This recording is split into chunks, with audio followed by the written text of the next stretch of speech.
Welcome to the stretch run, everybody. Sorry, I had apparently put the link in for 1 p.m. Eastern when it should have been 2 p.m. Eastern. My apologies to those of you who waited.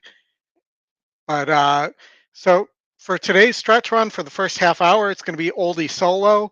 The Oldy solo project. I'm sure you've all been telling me that I need to go solo, and unfortunately, you've never heard me sing, but. Um, Great weekend of racing coming up.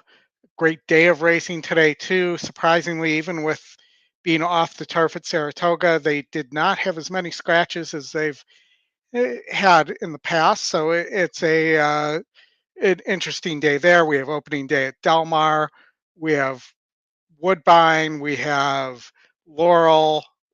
So lots of live racing, and of course Gulfstream, which the early pick five, the late pick five is coming up in about 14 minutes. So that's where we will start off, and then we'll catch Saratoga before Gulfstream or Gulfstream before Saratoga, whichever goes first, and Woodbine in between that. And how you doing, Wiz? Hey, Scott. Great to have you guys. Justin will be joining us at in about a half hour, and then we may have a special guest at the top of the next hour for about an hour, and then Justin will be back. So it's going to be shuffling things in and out. Um, I'll have my Smithers hands up here going, excellent, or actually Mr. Burns' hands. But let's get the show on the road. Hope everybody's having a good week. I hope it's been a winning week for everybody. Um, One of the things that I want to point out to everybody, and I'm actually going to dig in and give you a lot of the data insights I've been working on from E as well. Since you're stuck with me, you're stuck with the data. But one of the things that I want to recommend to you guys is make sure that you're in the hit it and split it's for your ADW. Because let me tell you a story. I played the Presquill Downs one in on Spires on Monday, and I did not win. Okay, so much to my surprise, that all of a sudden I had a $500 bonus in my account. Why? Because if you read the terms and conditions, the it's split if nobody wins on the within the ADW, it's split between the non-winners. It was only a $2,000 hit it and split it, so there were only four people who got 4 out of 5 or whatever it was right. So it was a bonus $500, a free $500 pretty much. So just wanted to make that recommendation as well. Make sure you pay attention to those promos. Um, so let's start with Gulfstream, and then we'll look a little bit at Woodbine before that Woodbine race goes off in 3 minutes. Gulfstream, the late pick five starts race 4. Um, so we have here the 1, 9, 4, and 7. Why am I dropping the 6 here? Who is your second win percentage and is a first-time starter? First of all, the trainer is O for first-time starters. Secondly, in my data on dirt, so let's just look at second win percentage. I'm going to give you second win percentage, no other matches. And on dirt, that only wins at 21% of the time. So 80% of the time that misses. So it seemed like an opportunity to take a risk. And instead, I added the 7, who is your top GSR, I believe, or second to best GSR. Um, and the trainer is 25% debut maiden claiming. So that this seemed like a good opportunity to possibly find a price or at least get rid of a favorite there. Leg 2. And I've mentioned this. I mentioned this last week on the show. It's been extremely consistent on synthetic. When the top 2 picks are your E first pick and your E second pick, match your E top win percentage and your second win percentage. Those horses are winning 71% of the One of those two horses, last week it was 72%, went down 1% this week. It's now 71% of the time. Um, so the 5 and the 3 neither have any speed. There's really no speed in this race. So these horses should be closer to the pace as well. 3 looks like a good horse moving up in class based on the SOR, but 1 at this level, you have the 5 coming off a layoff, but is dropping in here from 12K and did run it 8K last time against a much better group. So I'm just taking those two. And let's see, we have Woodbine about to go off, so we'll finish this after Woodbine. So I would go, so I'm 1-3-4-7 here at Woodbine. Let me get that up for you guys here. It looks like we have a couple minutes, so because they're not that close to the gate. So let's just look if we did a play to pick 3 here. And keep in mind again, 20-cent pick 3. So for 480 at Woodbine, 1-3-4-7, 1-2-3-3-7. Why am I 3-7 here? Same thing. Synthetic, top 2 match, win and E picks. And I'm going to talk about this on dirt, and I'm also going to talk about why that is not doing as well, or making sure you're aware that that lineup or setup is not doing as well on turf. So it's something to be aware of to help you structure your tickets and be able to play interesting tickets. Make sense so far, everybody?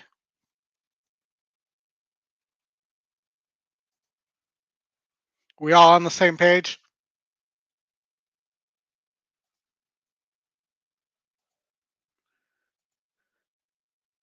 All right, so I'm going to play along with you guys if you guys are going to play this or if you're playing something else at Woodbine. So let me get this in real fast, but and I probably won't get it in time. 1-3-4-7, 1-2-3-3-7. I did get it in. Okay. And I'm going to play that for $1. So that's a $24 ticket.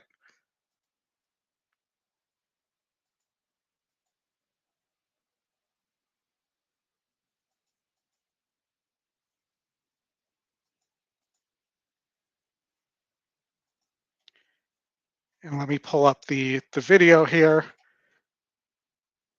and we'll get the sound on. And hopefully you guys are seeing this okay. And can we just confirm that we can hear this okay?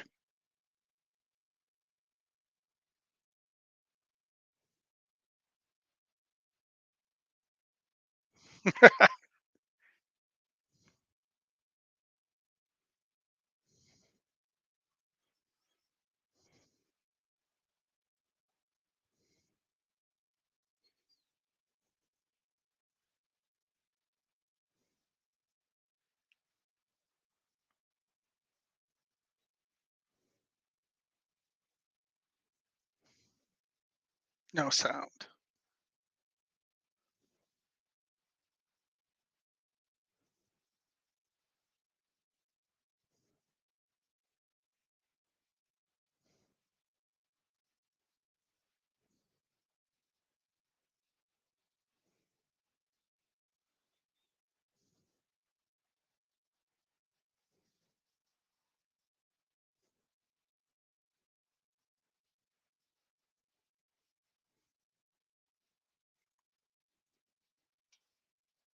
That 7 just won't go by that 3.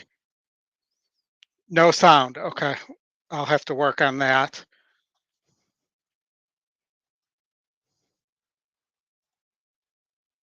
We'll see you at gate training.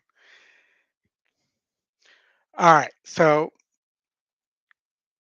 we ended up getting the favorite because the 7 just wouldn't go by there, but we were 1-3-4-7, 1-2-3-3-7 there. Gulfstream coming up. So let's finish up our pick 5 here and the explanation. So 1-3 4-6 here. So the 4 top pick, D'Angelo, or top win percentage, D'Angelo. I again dropped the second win percentage here that didn't match anything else with the poor GSR on the Fox horse. And then the Pletcher second time starter and the E long shot. Leg 4,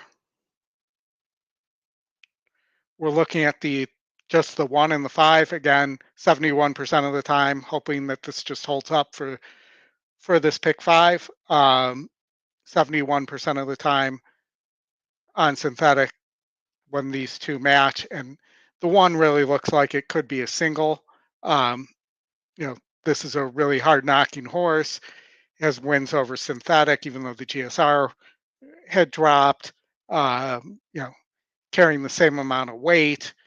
And then the 5 who barely lost but just wouldn't go by last time out. Hopefully that this time it might get a little bit better of a pace here. Just looking at the pace scenario, maybe the 5 gets first run here and beats the 1.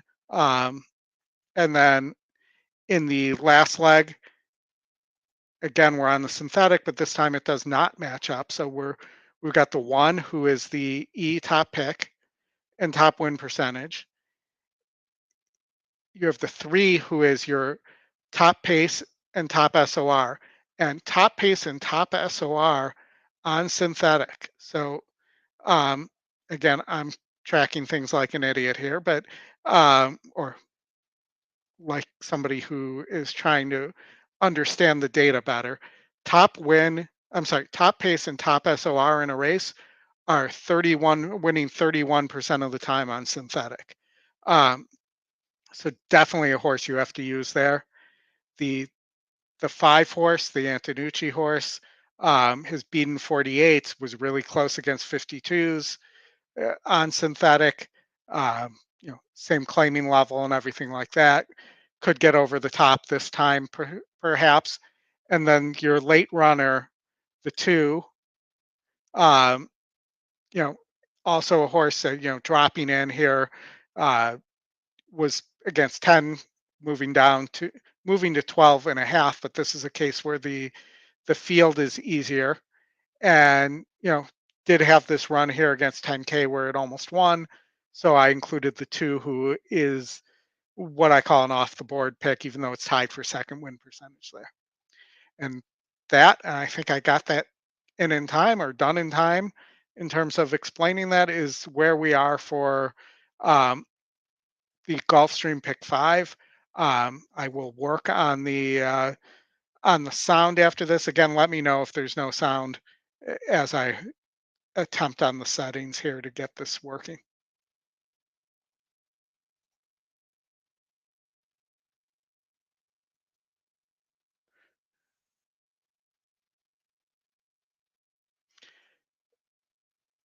Kenneth, I gave out a pick 3 at Woodbine, which was a smaller horizontal play.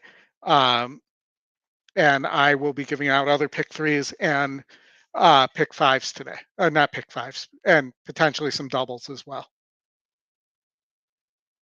Still no sound. Okay. And how's the video, everybody, too? Is it choppy or is it pretty smooth?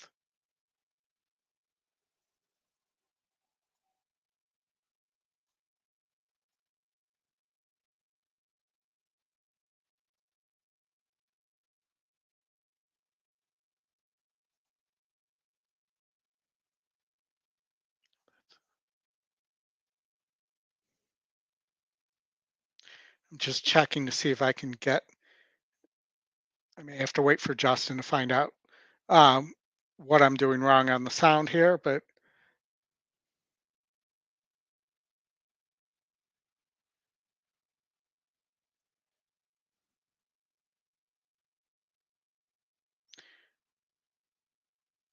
and again at Gulfstream we are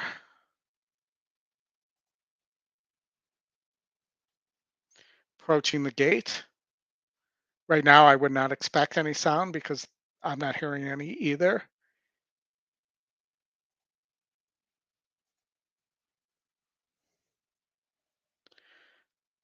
So we're 1479 here.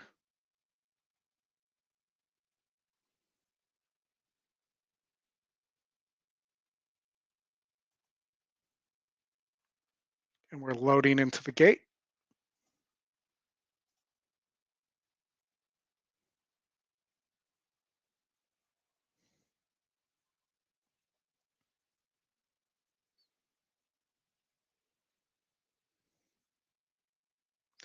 And the 1 is in, the 3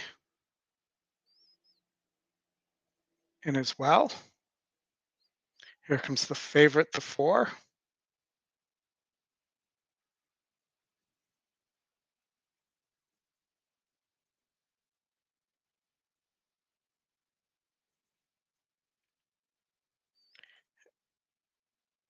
And as well, the 6,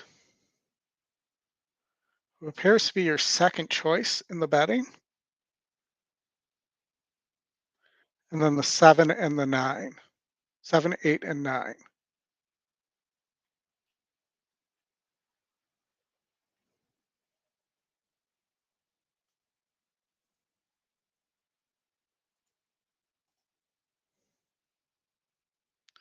As long as we can see the numbers on the saddle cloth.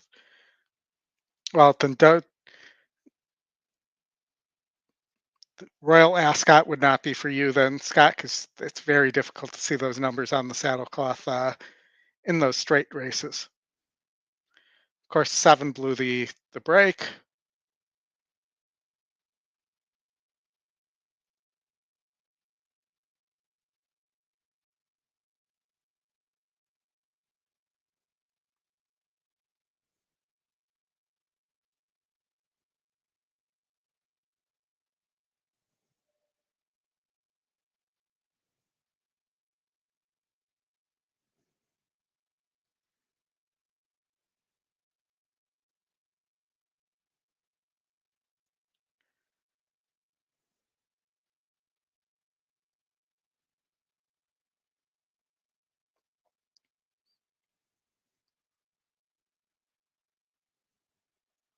I don't know what the 1 has left here, the 3.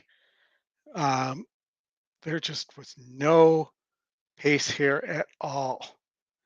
I mean, these other horses were not even close. We'll move on with the 1 here. Beat the favorite, the 4. So we'll take that.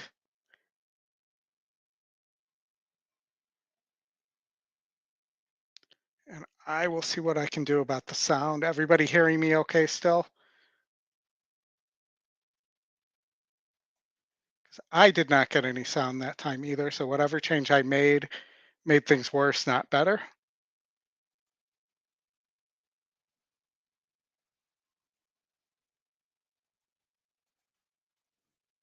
That's the story of Oldy right there. Worse, not better. All right, so Saratoga. We have Saratoga coming up in 5 minutes. Um, so let's do a little pick 3 action here. I know there was a request for a low dollar play. I looks like I'm pretty deep here, so $20 pick 3, 2, 4 through 6, the 3, and then 7, 9, 11, 13, 15. And I do believe that last race could produce a bomb. You do have the 5 order of magnitude here, um, who is 49%. I did not personally love this horse. Did win by 7 lengths against 46s, moved up to 58s, didn't win. I thought the 6 was a little interesting. The E long shot, the 2 Cumberland Blues for Noda, I think will run better. Don't love that horse either. That's your E second pick. And then I thought the 4, the Morley horse, has a really good shot here. Um, Currently at 3-1, so the bettors are seeing that as well. But you could shorten this up if you think that that this is the play, and that this is one of those things where you can take a look at your ADW and you could see what the 5-3 double uh, is paying, not playing, paying um, here, and I will pull that up. Um, and you may get, so the five, if you think that it's a 5-3 double here, well, it's not paying great. It's paying 2 to 1. But if you would take 2 to 1 on these two horses, uh, you know, that's actually could be a pretty decent price if you think that um, that Blazing Sevens is a easy winner. So then the question would be, would you take 2 to 1 on order of magnitude? Um, and that's how I would look at these straight pick if doubles. I keep saying pick, wanting to say pick threes, or the other option here is you just, if you don't like order of magnitude, you can just drop that horse and you can get, let's just give you, so the other ones we like, the 6, the long shot 11 to 1, the 4 also 11 to 1. So you could, if you want to drop the 5 here and take a little bit of a risk, um, you could easily play, I am going to do this as well. Um, you could easily play a 6-4 over 3 double, and you're getting 11 to 1. So I'm cutting it in half to 6.5 to 1, basically, by doing this. And I'm going to play a $5 double there. If the price was a little better on the straight double, I would have went that way. But um, I just, order of magnitude could certainly win. Um, but also just, I just don't love the horse. You have Bodock shipping in for Barkley. It's the long shot. It's top SOR, and also second win percentage, and those are pretty good percentages. So at on dirt, the E long shot plus second win percentage. Let's see if I can, yeah, and second win. So that is, I just got to find it here. E long shot plus second win. Sorry, I'm tracking too much stuff here. Is hitting on dirt at 23%. Um, E long shot plus top SOR is at 18%. So, this may be a good long shot to play with. And again, it's all about the betting. So if you can do a little bit better with the betting, you'll do a little better, um, in terms of putting money in your pocket. So I'm also going to play a small pick 3 here, where I'm going to drop the favorite, the 5, and I'm going to play 6-2-4. Because with the two huge favorites, you're not going to make any money on a pick 3 either, unless you get a bomb in the last leg. And again, with smaller dollar amounts like this, it's easier to feel like you can make these changes too, in terms of the amount of risk. So it's a $15, $1 pick 3. That's what I'm going to play. And unfortunately, we cannot show the race because we do not have permission from the New York Racing Association. So I will have to rely on you guys, if you're playing here, to be watching on your own screen, and we can talk about it. Love to hear your picks too. Are you paying? Not paying. Are you playing something different? Do you have your own picks and thoughts? So please put that in the chat when you get a chance. And I love to see your tickets and see what you're alive to. Is anybody alive, by the way, at Saratoga or Gulfstream in the early pick fives?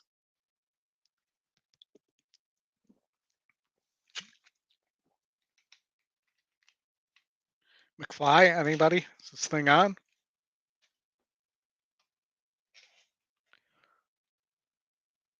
I'll I'll wait. There's usually a delay on that. But you know, I feel pretty decent about this pick five, or not pick five, pick three. See, I'm going to trip myself up 100 times today with me being the sole source of entertainment when Justin's not around. We're off. Um, looks like the 6 broke on top, 5 right to its inside, and they're neck and neck. The 5 was able to get the lead there. The 4 is sitting right behind, possibly a perfect pocket trip. And the 1 at 18-1 is in excellent position. The 2 looks like he's going to try to close here. 5 now stretches the lead out a little bit, and the 4 and 6 are going to have to respond as we go around the turn.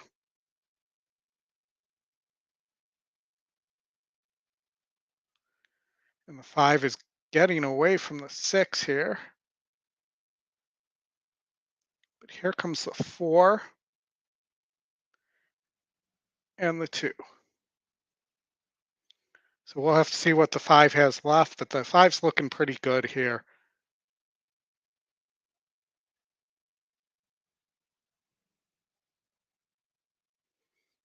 Unless the horse stops, I think the 5 is gone here. Easy winner again, you know, playing a pick 3 or a double. There just wasn't money to be made with the huge favorite in the next if you thought that horse was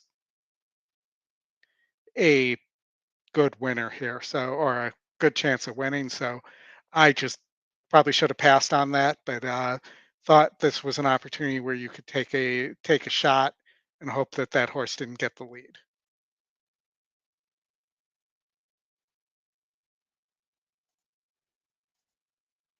And we have Justin here. So let me bring Justin into the show. This is a good point right before the Gulfstream pick 4 starts and Woodbine as well. So here we go. What's up, buddy? How are you? Samson. How's Can it? you hear me okay? Yes. I am having a little audio problem with the feed though today. Oh, that's no good. Hey, everybody. I hope all is well. It's been crazy times in my life, but Oldy was very kind this morning as I woke up and let Oldy know that a water main broke in front of my house, and he was like, "Dude, just go to the gym and take a shower." I'm like, "You're so smart." Well, and when you're in that situation, it's hard to be the one in that situation. You know, you're not. It's difficult to think clearly when you're the one who is trying to figure that out and you know has to deal with the water main break. Yeah, no, it was like but I just so everybody knows, it's just been crazy times. I actually switched jobs and it's impacting the schedule a little bit. But Oldie's holding down the fort. I'm gonna try to join and work out how I can keep coming on the show and everything, and we'll work through that. But it's a pleasure, brother. How's it been going? And Wiz, hello, others, good to see you. Yeah, pretty. I think pretty decent. We escaped the Gulfstream first leg of the late pick 5 with the non-favorite, so that's always a good thing. Nice. Uh, Especially lately where that's been pretty chalky. Mm, Um, you know, other than that, work's been busy. Family's good. Can't complain. good. Nice. Can, but nobody would listen. So that's probably a better way to put it. We're also live at Woodbine in a pick 3 there. So we have that coming up. And then I had put out a share this morning that's alive to the 3 and the 5 at Gulfstream. in the early pick 5. Not going to pay a ton, but um, beat 3 of the 4 favorites so far. So, definitely going to make a going to make a money. Going to make Nice. some money, not make a money. Um, yeah. So uh, interesting times for sure. And actually, we're alive to the 5 and the 7. I must have mistyped that.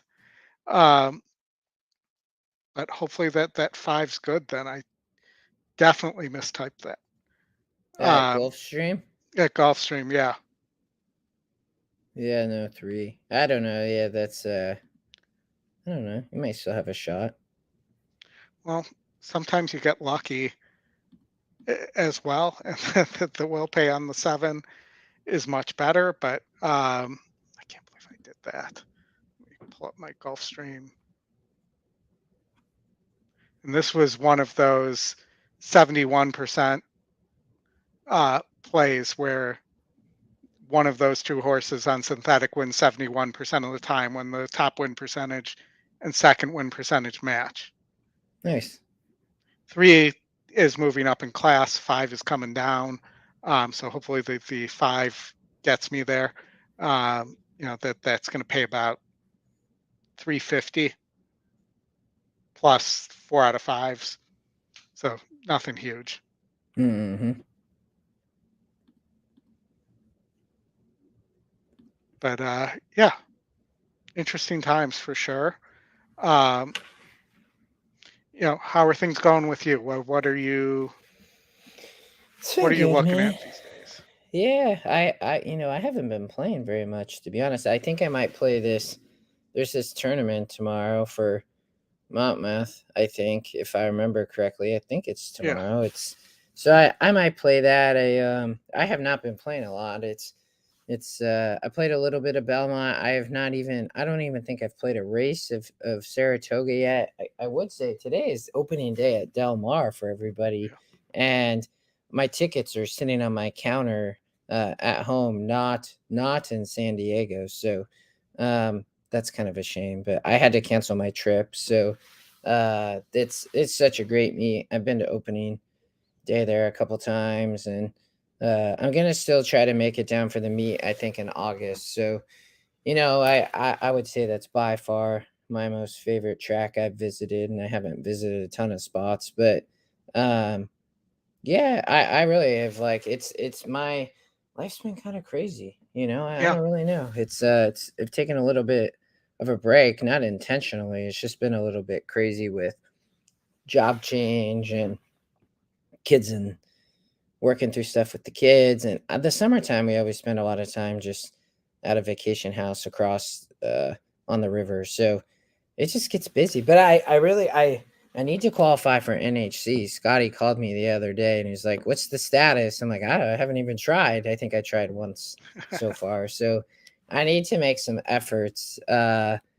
But yeah, no, it's been good. It has. I'm glad to see that Saratoga and Del Mar are racing though. That to me is I mean, we had I think there's like this interesting gap, right, that exists in between kind of end of triple crown run and like summer racing. Like I just didn't find it wasn't a good period that interests me. I do like the Belmont meet and I like yeah, playing the New York circuit, but that was about it. Like, it's just I think in recent, yeah, I would cover Woodbine, right? And Gulfstream, which are fine. I love playing Gulfstream just because I know it well enough. But outside that, it was just kind of weird racing, to be honest. I think there's been some, Oldy, there's been some crazy plays on EquinEdge though, just because I do follow along in the yeah, chat and what people are saying.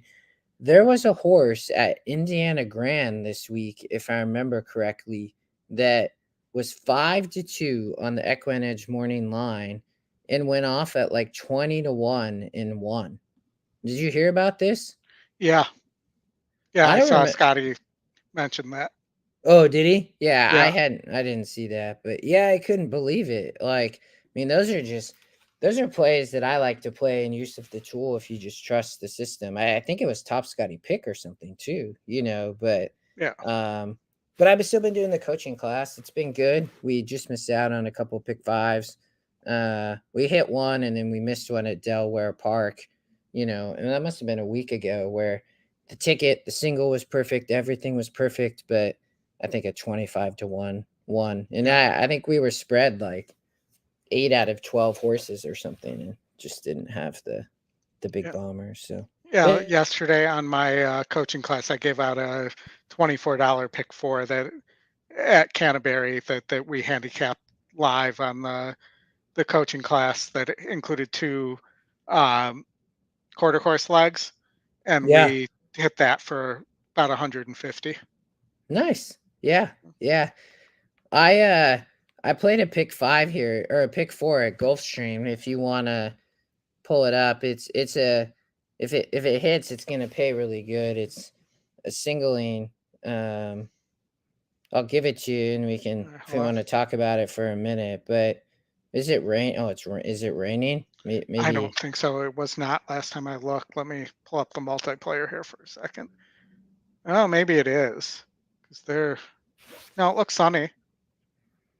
Yeah, they said there The was weather one. widget is sometimes iffy. So go ahead and give me your ticket here. Yeah, so let me see here. Let me jump back to it. So in the first leg, no one and no two, but covered everybody else. Okay. Single to the 3 in leg 2, race number 7. That Yeah, is a classic EquinEdge. Justin single, second time starter. Mm-hmm. E. Yep. I Yeah, I think this is a really weak main special weight field, and we'll see, mhm. but I don't trust the 4 or the 6. I don't trust some of these other horses. That horse has a good GSR. It's coming off the synthetic. Like, I mean, I would not be surprised. The 2 is a little bit of an interesting play there too in race number 7. In race number what race number Seven. 7, yeah, all but 4, 7, 8. All but 4, 7, 8. So okay. And then the last leg. Yeah, no 4, 6, and I think 8 if I remember correctly. So you added the long shot. Okay. So, Yeah, so yeah, that's your ticket. yep, 6250, right? Hmm. Yep, yeah. Yeah, I just think, I know that Gulfstream's kind of weird this time of year, but that made in special weight race number 6, when I looked through the sequence, that was just the perfect, that horse is 9%, second time starter for sure, can improve, has a good pace figure on the dirt, right? I always like seeing horses sprinting with Yeah. speed on the dirt. So, And an inside post too. mm-hmm. And note The two's a the little GSR interesting. increase there as well. Yep. The two's also, but the 2 wasn't the long shot, so I went with the long shot play over the 2. The 3 also had a Hmm. little bit of a better win percent, but was fairly interesting as well. Just again, I don't. There's not a lot I think of this field, to be honest. So Yeah. So here we are. We're 6250. Justin feels that this could. Yeah. So do you think that this could be one of those that pays like a Justin uh, Belmont pick yeah. four did?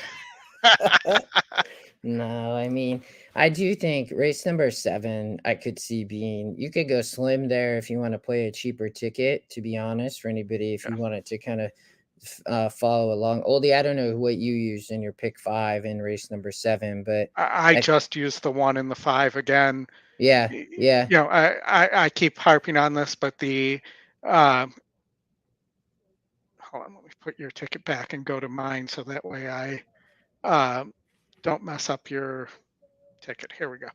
Um, you know, the on synthetic for whatever reason, the and we're now, if I give you the exact numbers here, we are now at 86 instances going into today where the top E pick and second E pick and top win percentage and second win percentage on synthetic have matched. So the horses have to be the same in both slots. 61 of 86 instances, one of those two horses has won. So that's Wow. 71%. Yeah. And it was 72% last week, so it did go down 1%, but it's been amazingly consistent. That he does kill it on synthetic, and I was talking a little bit to Scotty about this last week as well. And there are a bunch of qualifying legs today for this, and if I were to go to Gulfstream here, you'll see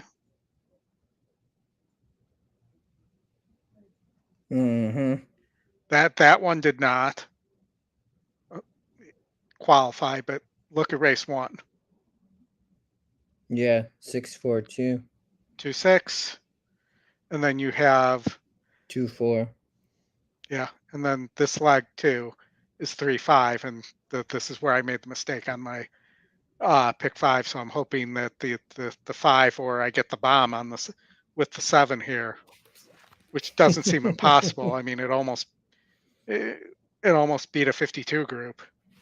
So Yeah, I maybe the misclick will help today. yeah, and maybe this will be the 29% of the time that it doesn't happen.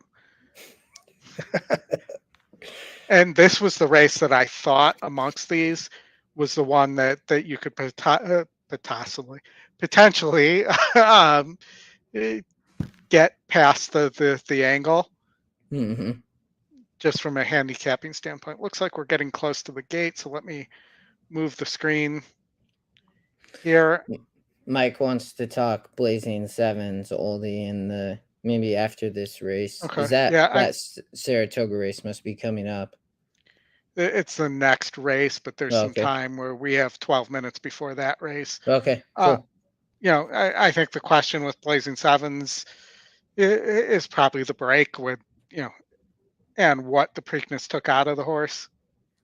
But to me, there's not much in that race, in my opinion. And it actually looks like in the meantime, Woodbine went off. So let's pull that. It looks like it's over, so we missed it. But let's see, it's either. And the winner was the 6 horse at 11-1. Woodbine is a tough track. I know we started covering that and kudos to them for letting us show, but it's tough. There's a lot of stuff that comes in there that can be hard to find. It's fun to handicap. It can just be difficult. Absolutely. So you're 5 and 7 here. 5 and 7 in the early, and 3 and 5 in the late. Well, let's go 7, 12-1.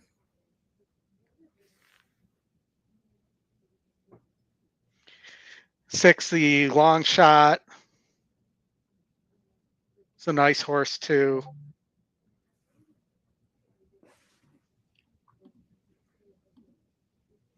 Loading in the gate, still no sound. Now the first race I got sound, and then after that, I didn't actually make any changes. I just took a look at the settings, and now the sound's not working for me either.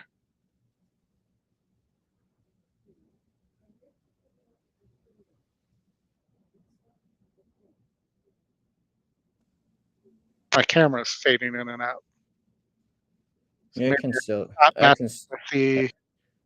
Or you can still see me. Okay. Yeah, you're good. Sometimes, what I do is I remove the video Oldy and then add it back in the app there. You know what I mean? Yeah. Yeah, you could try that after. They haven't started growing grass yet, I see. Yeah, not even close.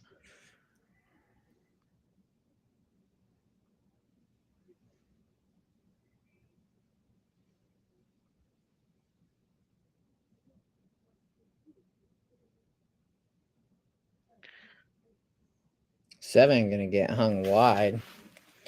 It's been interesting. I think the Tapeta course Oldy started playing a little bit different, but I also think when there's moisture in it at times, it plays different. You see a lot more horses that have been able to wire the field. I still do think it holds true, though. You got to set like a 20. There's a win like almost 26 seconds, which in my mind, the 7's actually, it was wide, but running well. Yeah, I would not. I just don't want him choking that horse back. Yeah, the 4 is going to have to put pressure on the 1. I mean, the 1, that's so slow to set 26 fractions. But it looks like the 4's. But if you look at the pace number for this race was very slow. The 4 is sitting really good, though. But the 1 should have horse. We'll see. 7's not running. Here comes the 5 and the 3. I don't know if they're too late or whether the 4. The 4 looks in hand. The 1 is done. The 2's, I think, the only danger, to be honest. But unless the 1's game with the slow fractions, which it is, look at that. That's where the fractions really help, but I don't know if the horse is going to beat the 4. No, 4's gone E long. Oh, that 6 is the E long shot. 5's coming, but too late. There just was not enough pace there. Yeah, that's to your point. That race was a little bit tough for me just because of that. I didn't really love the pace horses, but that's where I kind of spread just because I wasn't sure what was going to happen. I mean, it's just yeah. I mean, the 4, look how much money the 4 took. I mean, that horse was 5-1 on the morning line and just got right. Yeah, I mean, it was crushed. And you see that was that trainer's first win. Oh, interesting. Yeah, that's what Oldy was saying. There was not a lot of pace there, which that's where the 1, with those types of fractions, tried to just set good fractions, but the 4 sat the perfect trip. And I mean, you see there, the 4 has run really well on the Tapeta course. So, I mean, that horse just got slammed in the window. I mean, bet down from 5-1 to 5-2. All right, so let's talk maybe Blazing 7s here in Saratoga. Yeah, got a mid pick 4 starting here as well. Big favorite, 1-1, 1-2 on the morning line, second in the Preakness. Didn't run all that well in the other. Well, I wouldn't say didn't run all that well, but didn't run very well in the other preps for the Derby. But again, you look that this race is pretty paceless. The horse that it also didn't run well in the and has a habit of breaking poorly too is your top pace horse. And is it El Miracolo? Something like that. Il Miracolo. You have the 4 Scotland, who looks like a nice hard knocking allowance type horse, but barely beats 66s. Looks like it needs a pace setup in a paceless race that we just saw. The 2 Lost Ark's a little interesting. Didn't run in the did not finish in the juvenile. Did start. Ran some good 2-year-old races and then fired back first time at Monmouth and ran pretty well. Draws IRAD and is the second pick and 10%.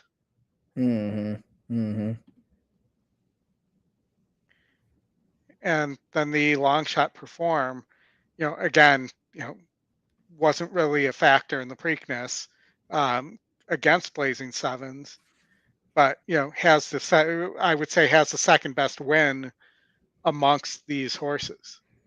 I thought that horse was the most interesting outside of Blazing 7s. Like, I think, Mike, to your question, I mean, I mean, you can single this horse, obviously. If I was to Yeah. add a second horse, I would use the one. The one was the only horse that interested me at all, Oldie, just because, before the Preakness, this horse, broke its maiden finally, and then did come back and win that stakes race. So, Yep. that came in as a 70. So my immediate thought was like, okay, this horse, like, did it figure something out, right? And they obviously thought a lot of it to put it in the Preakness. Didn't run great. The big thing here, and I think you said it in the beginning, is there's not a lot of pace here. So when I looked at perform, right, this horse had changed tactic, but also at the same time, this horse has shown speed sprinting, Oldie. I'll be curious what Jose Ortiz does here. I would not be Well, it will not be surprised. Jose Ortiz, unfortunately. He took a nasty, Oh, did nasty he? spill in race one. He went to the emergency care facility, but did so on his own power. Um, Who's riding? Let me look real fast here. I mean, I don't think it'll change tactic at this point, but I would not be surprised to see this horse if they change tactic here and try to steal this race on the front end. I think It's that's full- it, well, it's somebody who you would have confidence well, doing that. Johnny V picks up the ride. that I think, Mike, is my only thing here. That was my only thing. Like, I think that, because the way I think about it is pace makes the race, right? Right. And in what you have seen with him is, he has shown speed sprinting. And so look, when he was on the rail back at 7 furlongs at Gulfstream, showed speed. Look at when he sprinted at Keeneland, he showed speed, but they changed tactics. So I think Yeah. my only thought, though, is like, okay, well, they did, and the horse performed better for perform. But there's no pace here. So, I would not be surprised to see them send, to be honest. That was my only thought process in this race. So here's a little cheap pick 4 option for everybody. Um, and if you don't want Blazing Sevens, I really, Justin, felt like um, race 5, so leg 2, you could potentially get a bomb here.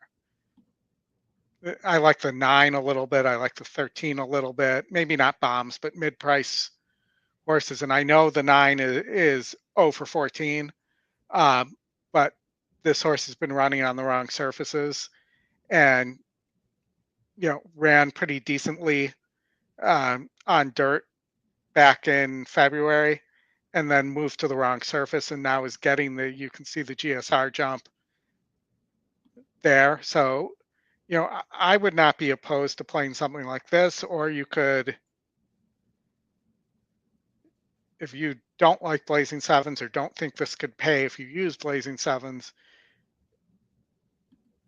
Hold on, I got to change this to 25.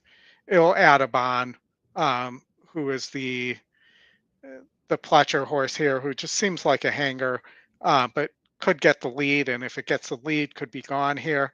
So you could also play it this way.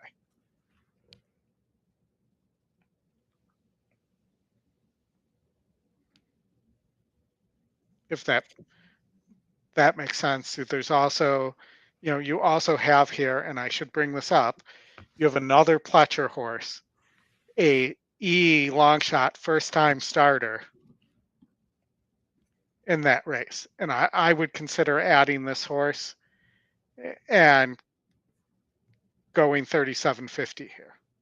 Well, I think you have to add that horse. I mean, that horse looks to be working well, Oldie, and first time starter Yi long shot is like one of. I mean, it's a great angle. So, uh, Mike, you're saying Irad came off Blazing Sevens, or was it off the 3 in a different race? Yeah, I don't think I think Pratt was riding Blazing Sevens in the Preakness. Let me look here. Yeah, no changes on Blazing Sevens. I'm on the wrong leg, that's why. No, it is yeah. So Pratt has ridden Blazing Sevens before and did in the Preakness. No, it was Irad. Okay. Oh, it just because Pratt wrote him back. Yeah. Yeah. I mean, that is interesting. I mean, um, that's interesting from the perspective of obviously Lost Ark and is the second EquinEdge pick. So Yeah. you know, Approaching the gate less than a minute. I think that's a good point though, Mike. Like, Flavian is obviously capable. Whether I love him. I think he's a great jock. At times, I know people give him a hard time, but you know, yeah, that's you would assume that Irad would stick them out there for if he really had a lot of confidence. But yeah, I mean, it'll be interesting here. Yeah, and that race 6 is pretty interesting too. So that there's a really this is a tough portion of the sequence.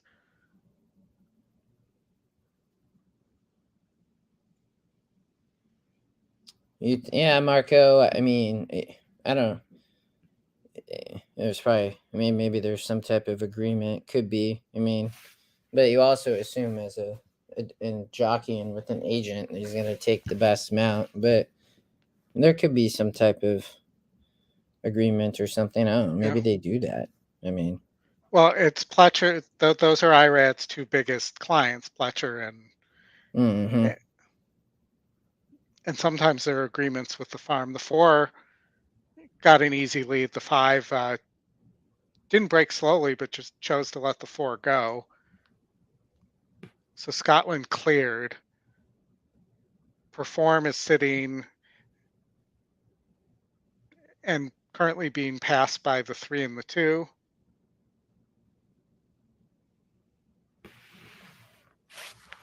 And we're down the back stretch. 23.69, pretty quick for what was this? 9.5. Pretty, yeah, 9 furlongs. That's a pretty quick pace for what we thought was a paceless race. Yeah, you could see everybody just wanted to stay close for sure. I mean, they're all bunched up. I'm not sure that Blazing Sevens is going to want to pass anybody. We'll see if he has horse when they hit the stretch.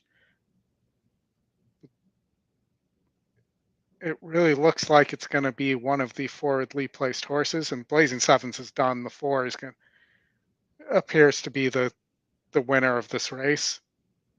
Scotland, the Bill Mott that I called a nice allowance horse.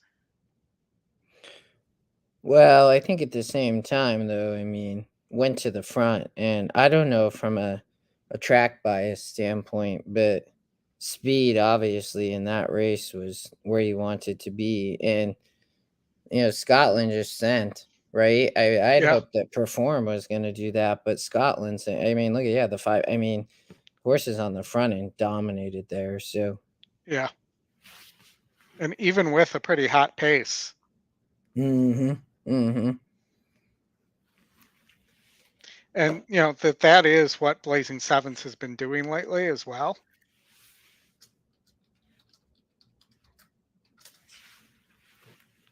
So we have Laurel race 6 that we can watch coming up. I know you don't love Laurel. It's not your favorite track, And but I got to hop, Oldy. okay. But I'm gonna try to join you again here in about an hour, I think. But I will before I go. My single at Gulfstream's bet down from 15-1 to 5-1. So you'll have to show that. But I'm gonna try to jump back here and talk a little Del Mar in the later half of the show. Sounds good. All right, brother. Good to see everybody. Good luck today. I'll be back. Go 3 at Gulfstream. Awesome. Thanks, Justin. All right, guys. So Justin will hopefully be back later this afternoon. We may have another guest coming on soon here. But in the meantime, we have Laurel race 6 coming up, and they're heading to the gate here. But looks like we have a couple seconds here. So just a couple things to point out here. The top picks are the 3 and the 1. The 1's also your top SOR. Um, currently sitting at 5-1. Um, and the 8 is your top pace and is 10-1 at 16%. So that, you know, this may be an interesting play here. You also have the 3 who, you know, was running on synthetic and has run decently on dirt against 46s. So the 3 is definitely a player as well. But the 1 and the 8 are really interesting to me here. And I pay attention anytime I see large win percentages and big prices. You also see that 8 is 6-1 on the morning line.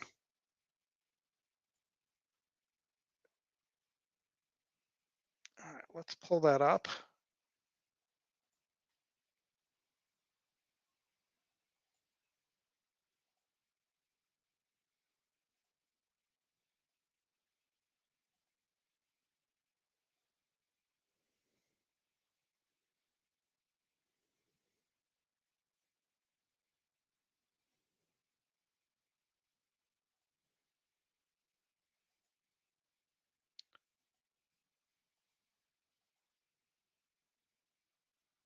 And it is John Robb too, who is one of the top trainers at Laurel. Um, you know, somebody to possibly watch out for here if that horse can get the lead.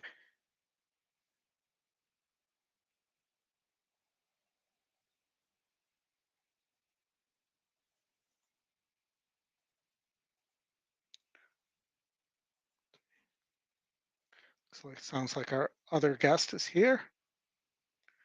8 did not get the lead and looks really rank.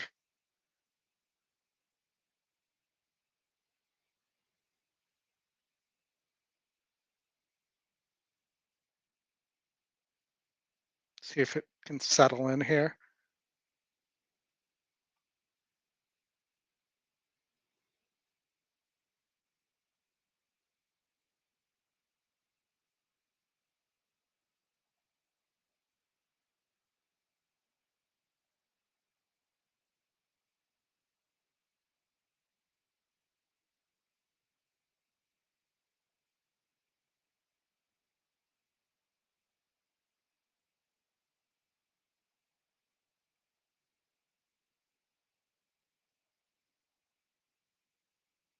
Ten might get away here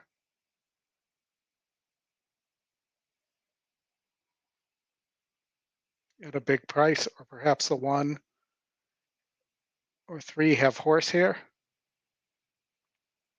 But it looks like the 10 is gone.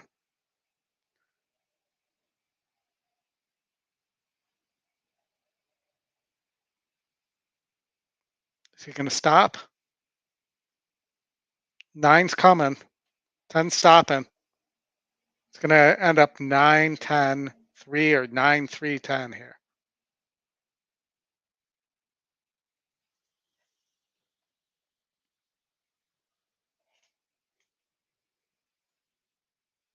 All right, we have a little time before we got about 3 minutes to the next race at Gulfstream. Let's bring in our special guest, Lexi. Lexi, welcome to the Stretch Run. Thank you for taking time out of your busy schedule to join me. Thanks for having me, Oldy. So we have some good racing coming up. We have the late pick 5 at Saratoga. We have we have Delmar that's going to be starting around 4 o'clock. And we have Gulfstream race 7, I believe it is, coming up here. So maybe a late race 6, late maybe? 6. Yeah, maybe a late pick 3 there as well. And any thoughts? Anything you like right now? I haven't looked at a lot, Oldy. I've been really busy with work, but we can look on the fly. Okay. Let's go for Gulfstream race 1. Race 6. I mean, this is the race where Justin likes the 3 horse. who is currently sitting at 9-1. That's the long shot. I would like the 3 as well. Okay, so let's throw a budget in there of, why did I do a double? Let's try this again. Let's make it $1, and let's say, well, that's way more than $1. So we're gonna have to single here and narrow to be able to put together a good ticket. So what do we like in this first race? I definitely like the 3 for sure. Okay, so the 3, I like the 6 here more than the 4, even though the 4 is off the claim, and looks really well bred between the layoff. Let's see, and then you have the 1, the Pletcher second time starter, who I think is dangerous. Which could be meant. That one could be pretty good. Yeah. All right. So let's. Do you not like the 4? Do we both agree that we don't like the 4? That would probably be my least favorite of the 4 EE picks. And then, all right. So here I was 2 by 2. I was 2 here, but I think the 1 may be a single. Yeah. The 1 and the 5, the top 2 horses faced each other last time out, with the 1 getting the better of that. And all right, so let's go there. So now we're down to $12, which I think is a reasonable pick 3. Yeah, the 1 looks like it might be tough for sure. All right, let's see how close we are to the gate. We still have a minute or 2 here. We have Woodbine coming up. We have Saratoga coming up after that. So after this Gulfstream race, we'll take a quick look at our friends at Woodbine and see if we can find something there as well. All right, so let's play a pick 3 at Gulfstream. I'm going to do that. Put our ticket in real fast here. So we were 2. Hold on, help if I had the right screen up. We were 136.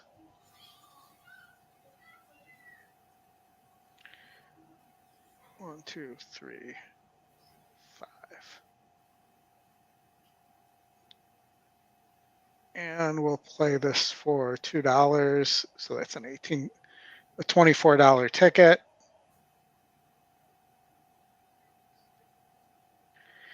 And so how have you been?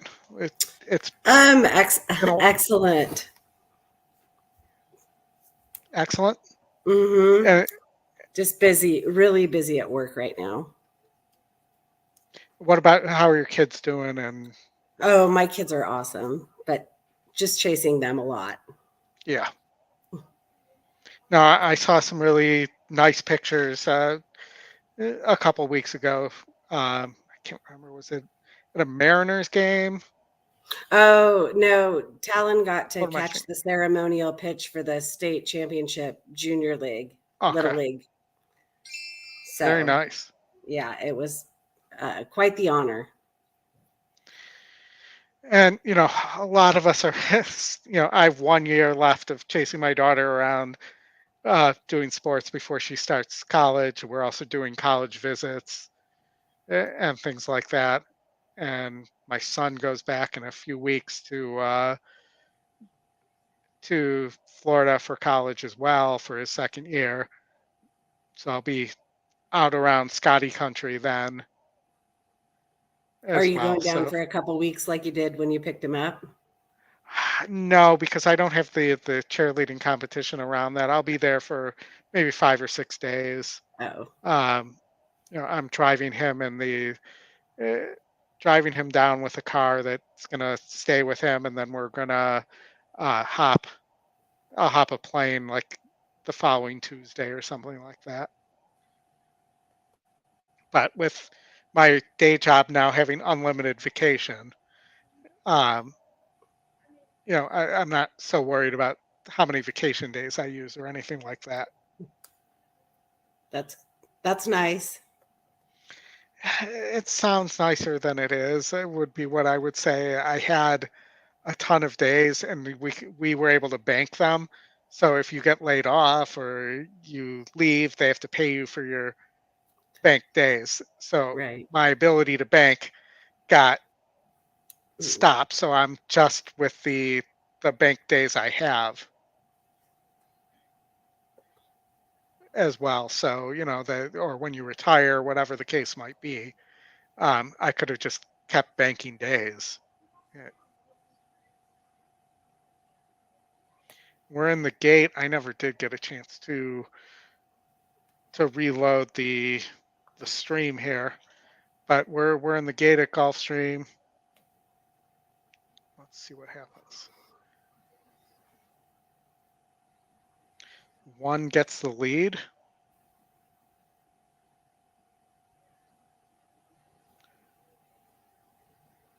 Where did my mouse go?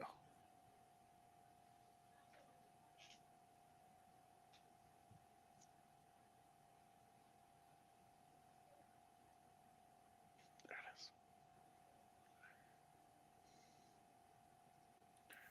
The 4 went off as the favorite. Yep.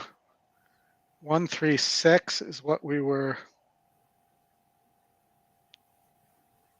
Let's see if this 6 can go by the 4. 6 looks in hand.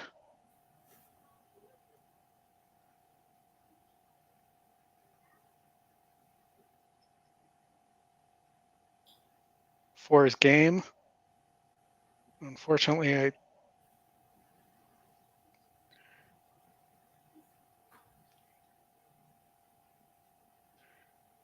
and we're coming down, and I think we got the 6 there.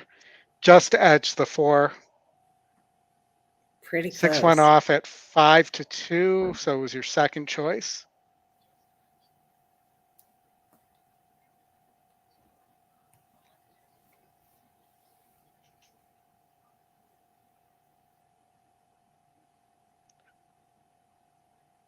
That 3 ran a nice race, just not quite good enough. And we are loading in the gate at Woodbine, so we're not going to have time to discuss it, but can you guys hear the sound at all on that? Lexi, can you hear it? I can't hear it. Okay, well, if you can't hear it, nobody else would be able to. So I Yes, thought the 7 had a big chance here at 3-1. Obviously, would I like a bigger price, of course. But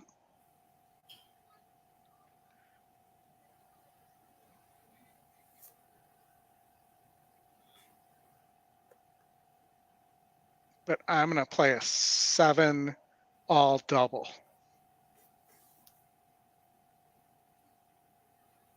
And I may regret that I haven't looked at the probables. But I thought the next race was an all race. Oh, it's pretty good.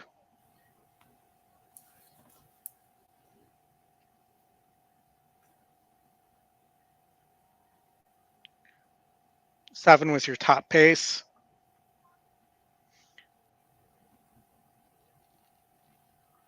Three is just being choked back.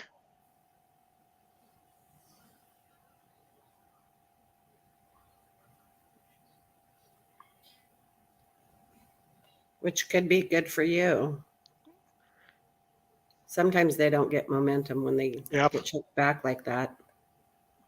That 8 needs to go away, though. Yeah.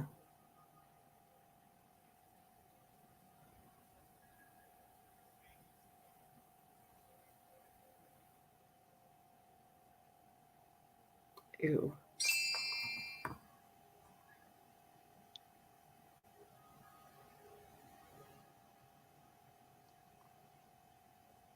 That's going to be the 3.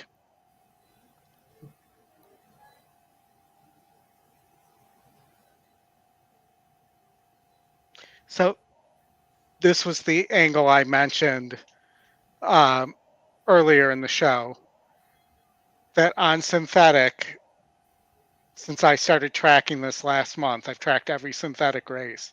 When the E top pick and let's see if I can find this here, and second pick match. Let me find my Woodbine page here.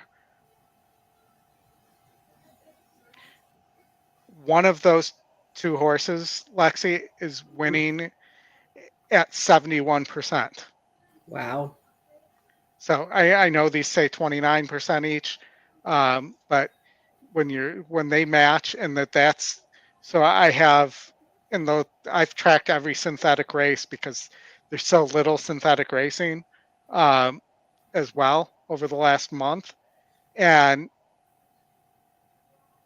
I've tracked every synthetic race, and there have been 86 qualifiers, and going into today, and 61 of those 86 have been won by one of those 2 horses. Wow. That's a pretty crazy stat. I know. And just to kind of lay out what the differences is, so I've been tracking by surface as well. So on dirt, it's 60% of the time. And on turf, it's only 49% of the time.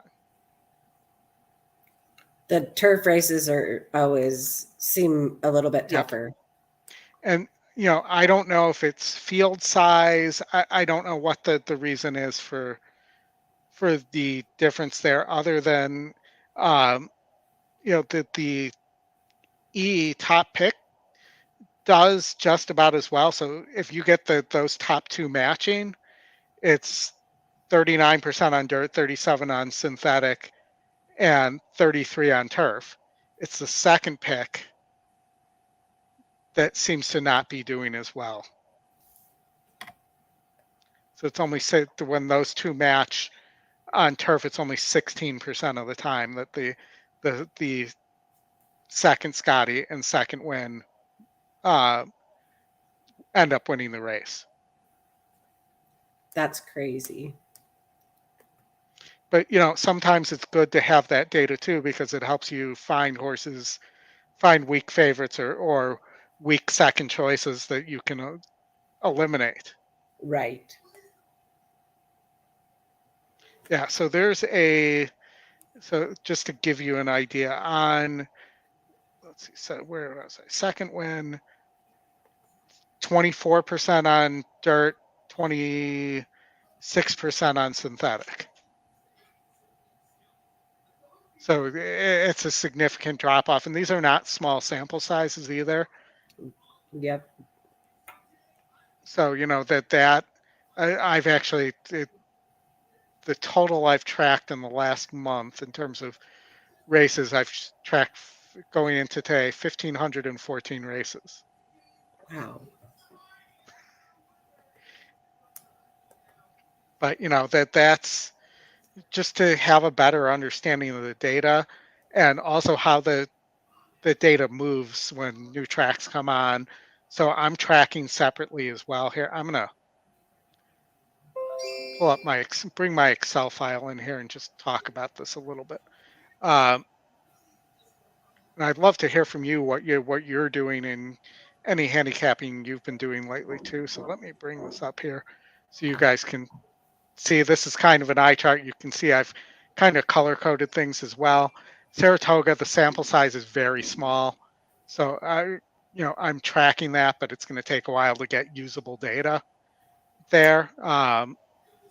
But things like the top E when matching all other metrics, which you would think is a single, and on synthetic, it's hitting at 86% of the time. So that's top win, top SOR, top GSR, top E pick. If all those things fall in line, on synthetic, it's 86% of the time. And typically, we don't think about synthetic being more of a chalky surface, but you know, when these conditions present themselves, it does end up being that way. So I'll just pause it for a second here, let you kind of take in the data and let the audience as well. I said I was um, going to be very data intensive today. I think we have Saratoga coming up, or did I? No, we're 7 minutes before Saratoga race 5. Are you playing anything today there, or have you been playing Saratoga? So I was just looking at the pick 5 quickly.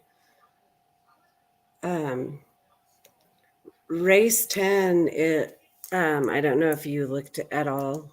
Race 10 has an interesting horse, the 9. Yeah.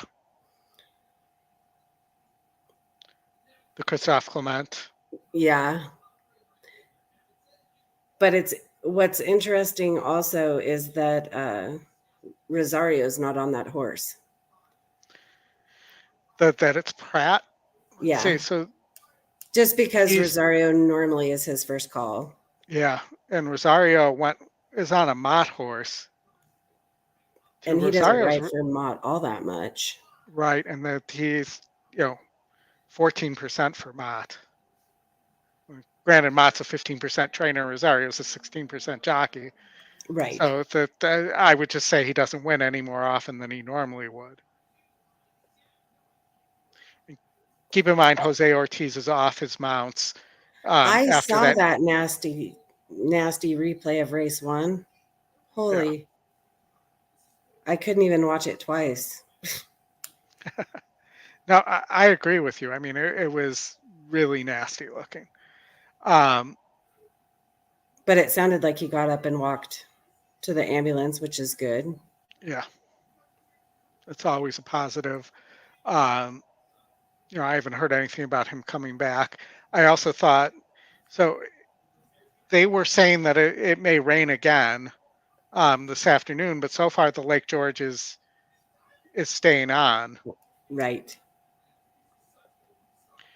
So I did not see any horses. I took a look for going off in case it went off, and I really don't see any horses that want dirt or have run well on dirt amongst these either, which is interesting.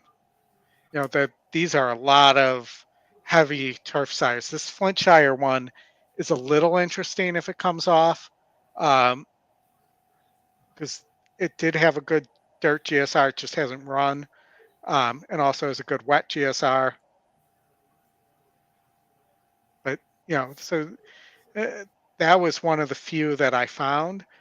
What's interesting is this is really, look at all the Chad Browns here, and there was another one that scratched out too. Yeah, I was just going to say another race with 4 Chad Browns. Yep. Or and 5 to begin with. Well, and I think Irad was on the 7 horse too. That scratched out. And so go ahead. He's not even listed to ride.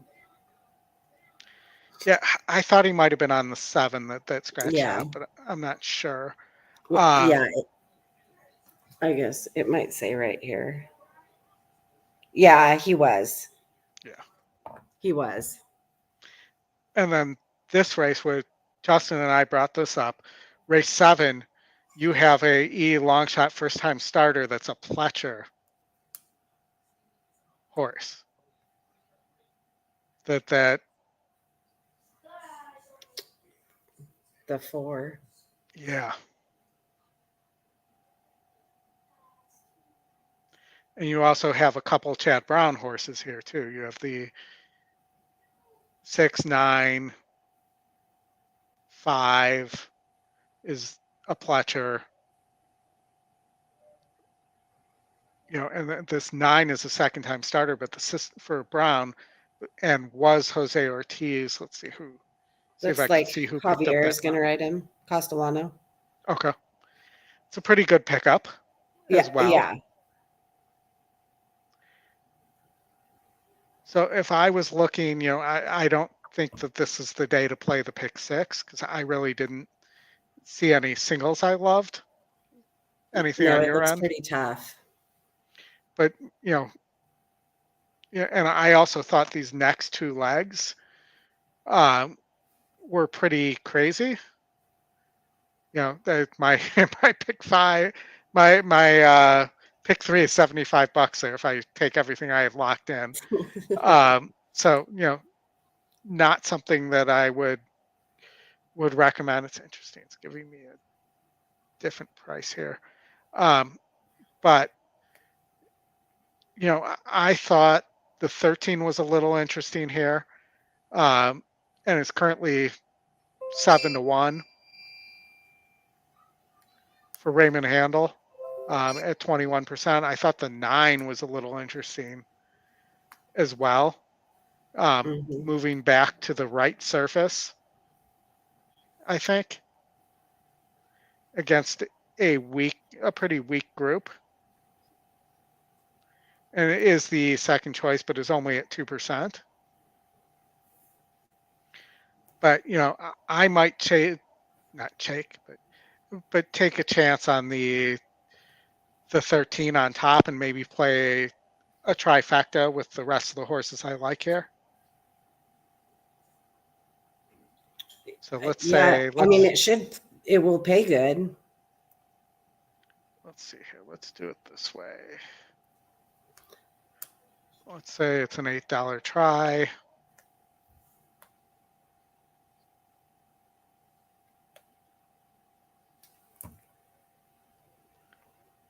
Hello, Catherine. Hope you're enjoying Saratoga. Of course, there we go. So let's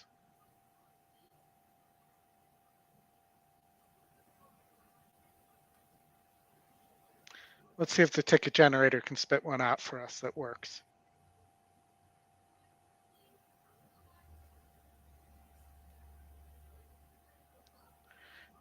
I did not see the 15 as a surefire second finisher here. So I'm just going to force it to. Oh, I missed getting the 9 out of there too. Am I going to have time to actually put this together? Probably not. Is the ticket?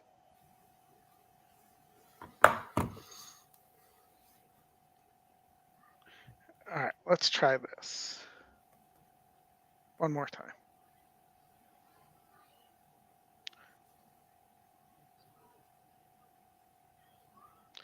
So that would be an $8 try. I think if it hits, it pays pretty well. It's interesting that the system really seems to like this 5 horse, who's 18-1.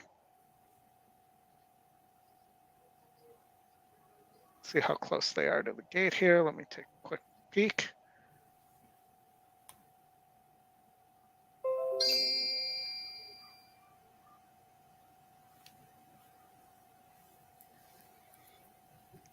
Looks like they're about to go in the gate.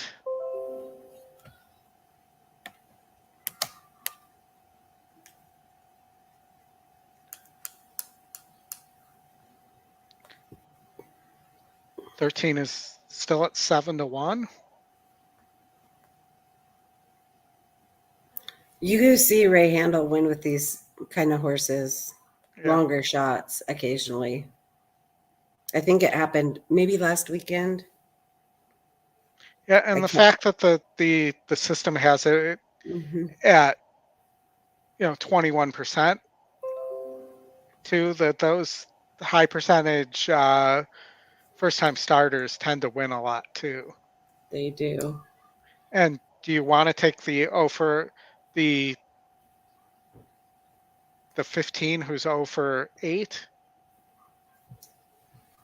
Not or really. Do you want to try something that's, I mean, whether it's 7, the 5, and 7's a second time starter for Linda Rice, who, kills second time starters. Kills Interesting that Flavian is the one that got the pickup mount on that. He doesn't ride for her very often. Or I haven't seen him ride for her very often. I agree. I have not either. That might tell you that horse is live. that they've actually wrote. No, it didn't update. Okay, it was showing me Pratt on one screen, but on the next screen it didn't show it. So I think But that's what Twin Spires has, Pratt. yeah, I see that as well. And well, pretty much any Linda Rice horse that Jose Ortiz is up on, you should assume at this point is live. They're 32% on 115 rides. Yep. And let's see. So the Looks like the 13 7 got out good. Yeah, 13 did not break well. The 14 looks like it's the 9 who I mentioned is on the lead.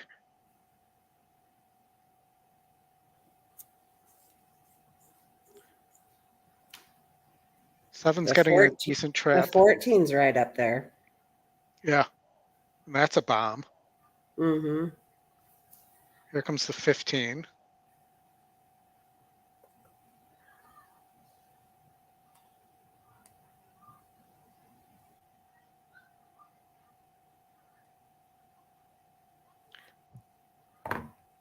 And so it's the 15, the 11, 7 didn't run at all. Looks like the 15's an easy winner. I clearly put it right in the winner circle by saying I didn't like the 0 for 8 horse. What's interesting is Jose Ortiz was actually named on the 15 also. Yep, I saw that too. And IRAD picked that up. I should have noticed that. Yeah.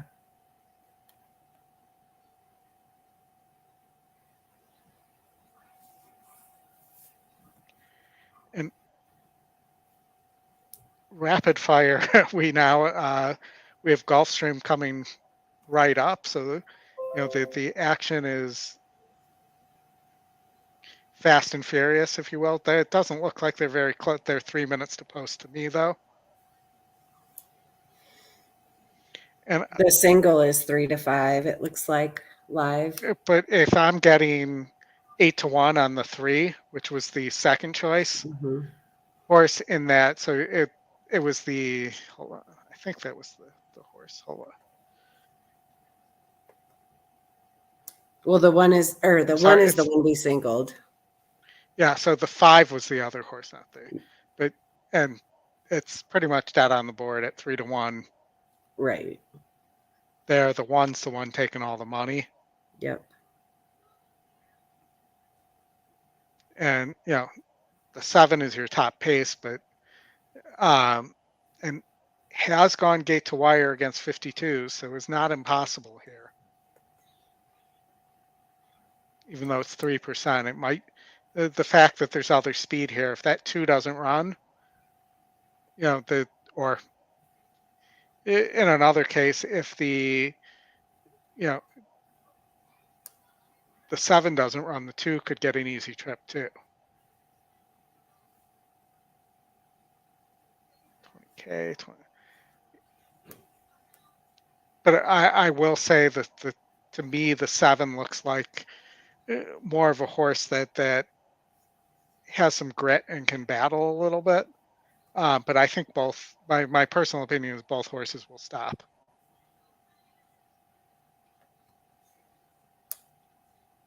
The odds on the 8 are pretty interesting. The 8 and the 2, really. If you wanted to use them underneath. I'm not sure they can win, but yeah. Well, like in a try or something. Yeah, I mean, this horse was running against better.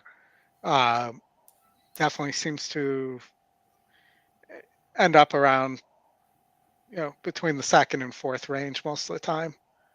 And since dropping down, has run a little better, but looks like it may need to be up near the lead too. For me on the 8, and then, I just think that this race may set up perfectly for the 1 again. Yeah.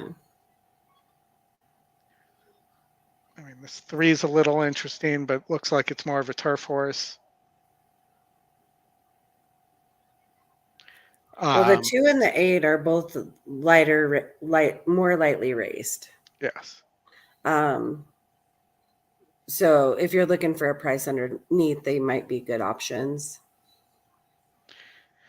Yeah, and the 7's at least a little interesting if you wanted to have a double that paid a lot of money.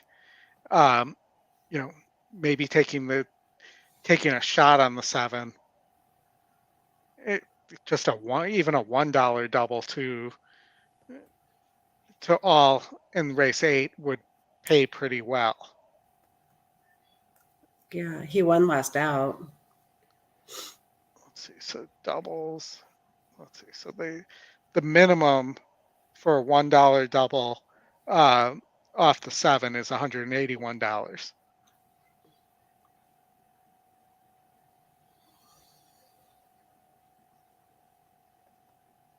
You know, do I think the 7's going to win? No. But do I think 31 to 1 on that horse is crazy? Yes.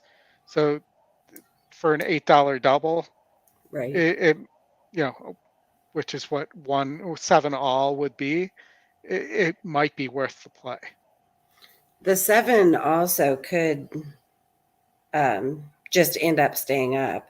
It looks like there's a bunch of speed in this race. Yeah, that's what I saw too.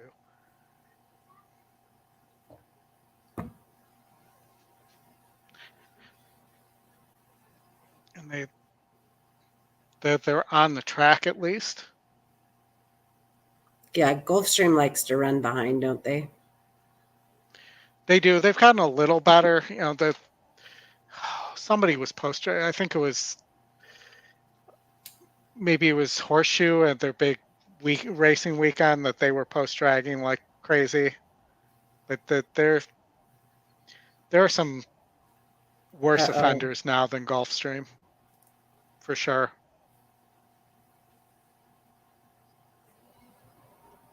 I mean, again, I don't think that the 7 wins here, but it's possible the 7 stays up for second too.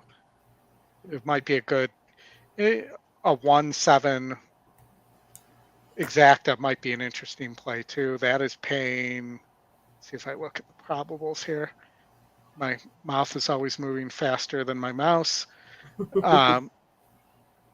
So a straight 1-7 exacta is paying $41, 41 to 1.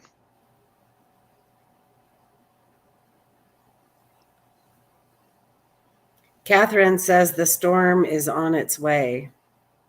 Rain, wind, and hail. I'm guessing that must be at Saratoga. Saratoga. That does not sound fun. And it's going to be tough to, I mean, if we think that the Lake George is going to come off, and that's going to happen after the, it might be worth, because you'll get all if I think New York is all if it comes off. Yeah. Just single in that race. Just single in that race. Hope it comes off and be able to spread everywhere else. 7 didn't break well or get the lead, of course. No. Somebody forgot to tell the trainer and the jockey that they were the top pace number. So 2 got a relatively easy lead. Let's see what the pace comes out here.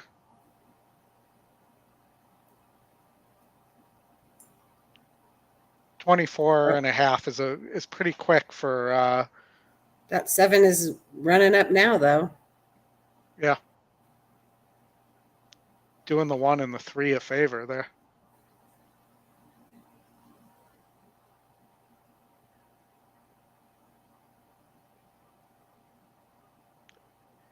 One's going to have to get out, though. I think he's stuck on the rail too long.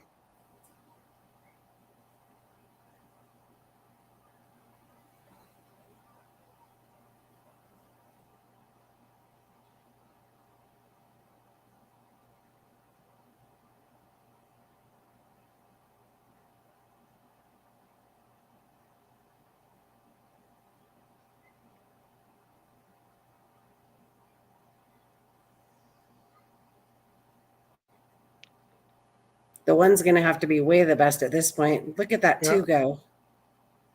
I think the 5 Oh, is going to get there. Let's see. I don't know. The 2 and the 8 are both running well, though. 1 just moved 2. too late. Maybe a second too late. Scotty long shot. Or Yep. EE long And- shot. And I said if the 7 didn't, if the 7 or the 2 didn't break well, the other one could get an easy lead. Mm. 2. Yep. All At right, 23 to 1, that's a pretty nice price. Yep. Absolutely. That's a bomb for sure there. And my synthetic angle failed there as well. Oh, But do we want to talk? So if Catherine, if you're right, that storm is on its way. Do we want to talk doing how to organize a ticket here for pick 4. potentially coming off? Oh, it is a pick 5. Yeah. We have 5 races. I do though. have that right in front of me. All right, so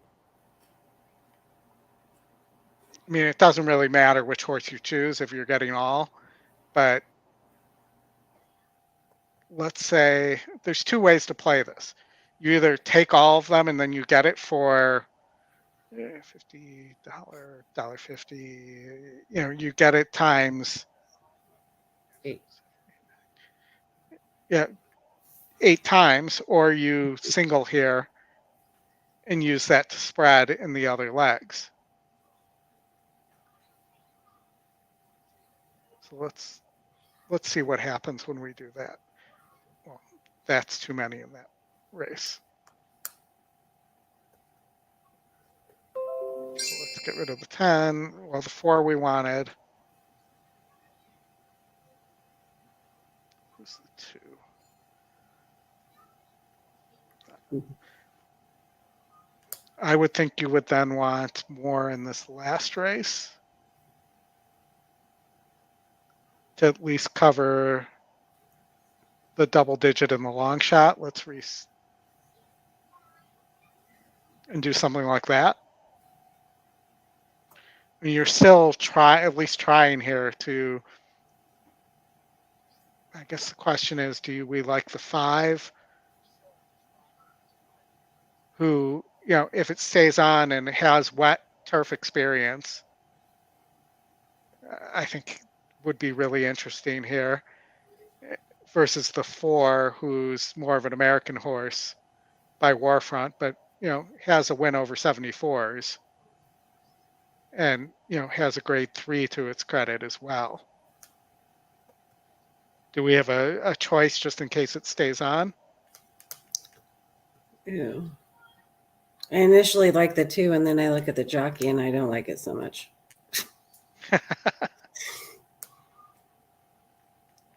Mm.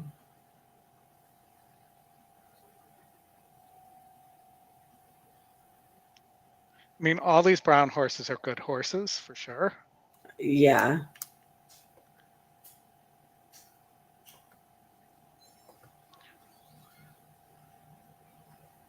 But the 2, the 2 is Klarovich, and Klarovich is always tough.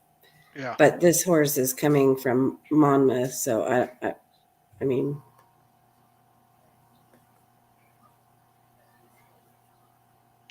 So the 2, Surge Capacity by Flintshire, should get the lead.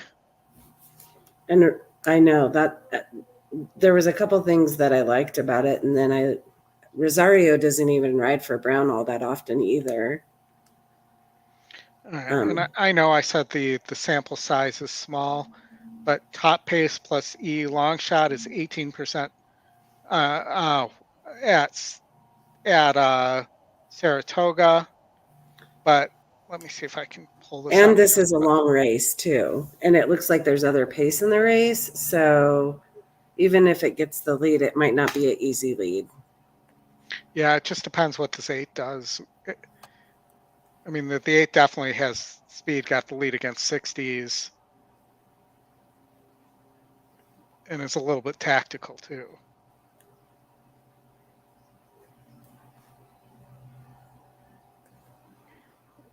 All right, so let's just look by the data. I'm just going to do a data look here. So we have, Jumping way see up in what the class. 5 matches versus the 4. So the 5 is top win percentage, second E pick. So top win, second E pick.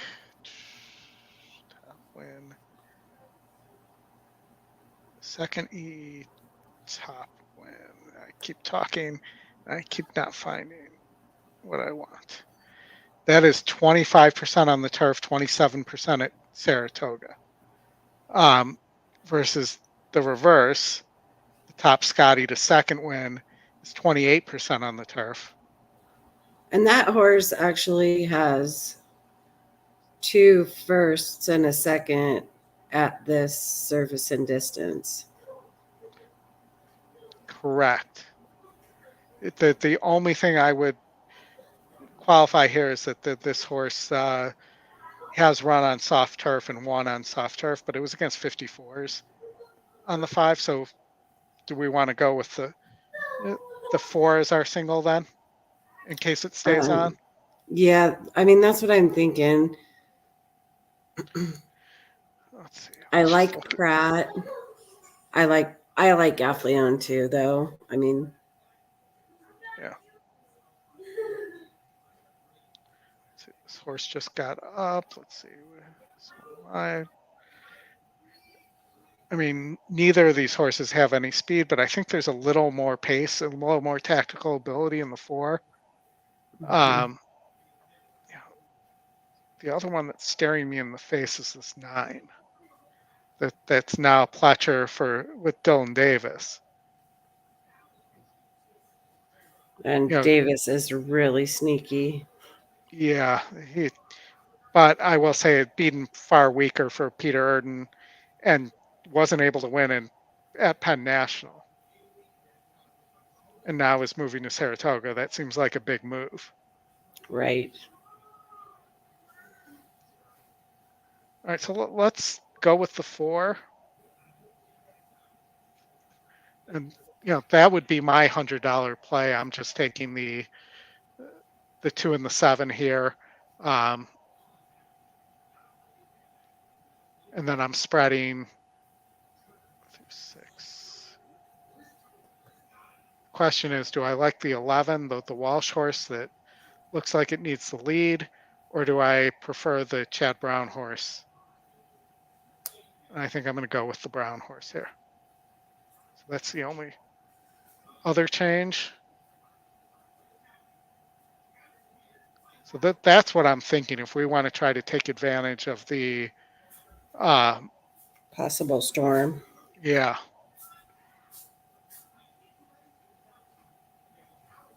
Yeah, I definitely would note that 9 in the last leg. That looks like it could be a. I mean, it would be a play that I would make. Weather says 5:30 rain. And Catherine, that goes off at 5:44 your time. You can't use every Chad Brown horse in that race. You're going to have to make a decision. All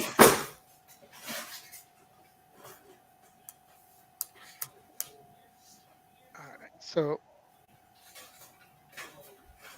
let's do, I'm going to punch this. Do you want me to send Are you going to share it? Yeah.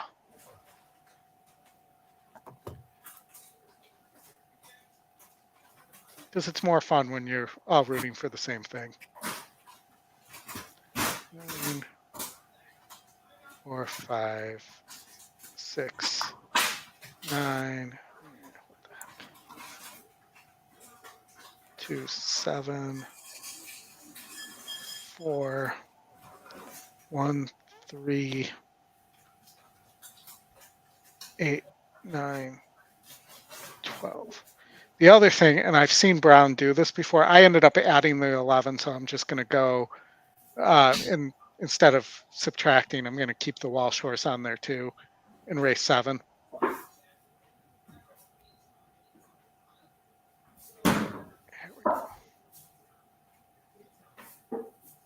I'll send this to you, and then I'll put it in the WhatsApp chat for anybody who's on the show and in the WhatsApp chat. So I just keep an eye on your Facebook, Lexi, here.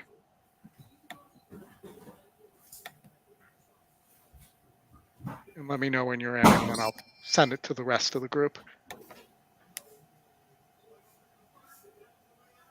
All right, I'm getting in right now.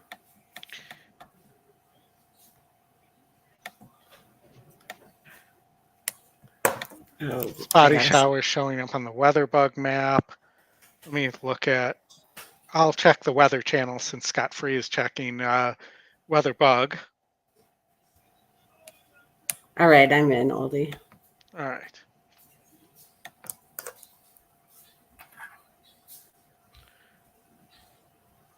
One sec here. I really appreciate you coming on, and you're such a great handicapper.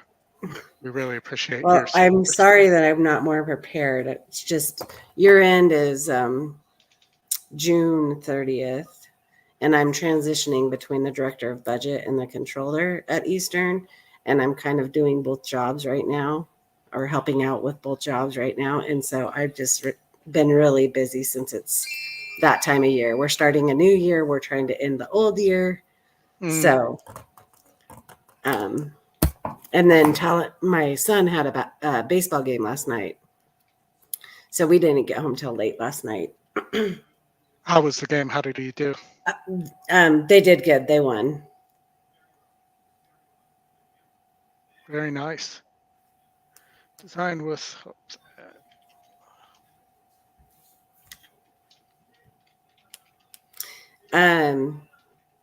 Have you looked at the Haskell at all? Because I did look at the Haskell a little bit too. So let's talk about that a little bit. We have some time here. So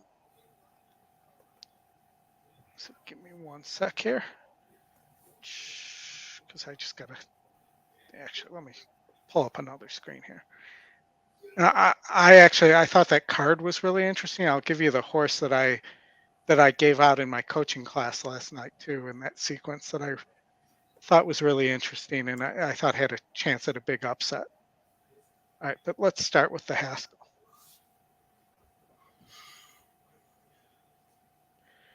All right, so Mage, much like in the Kentucky Derby, where we all pretty much ignored that he was the top win percentage. But, Mage, again, top win percentage, but his connections have been saying things that make me think that he might not be fully souped up.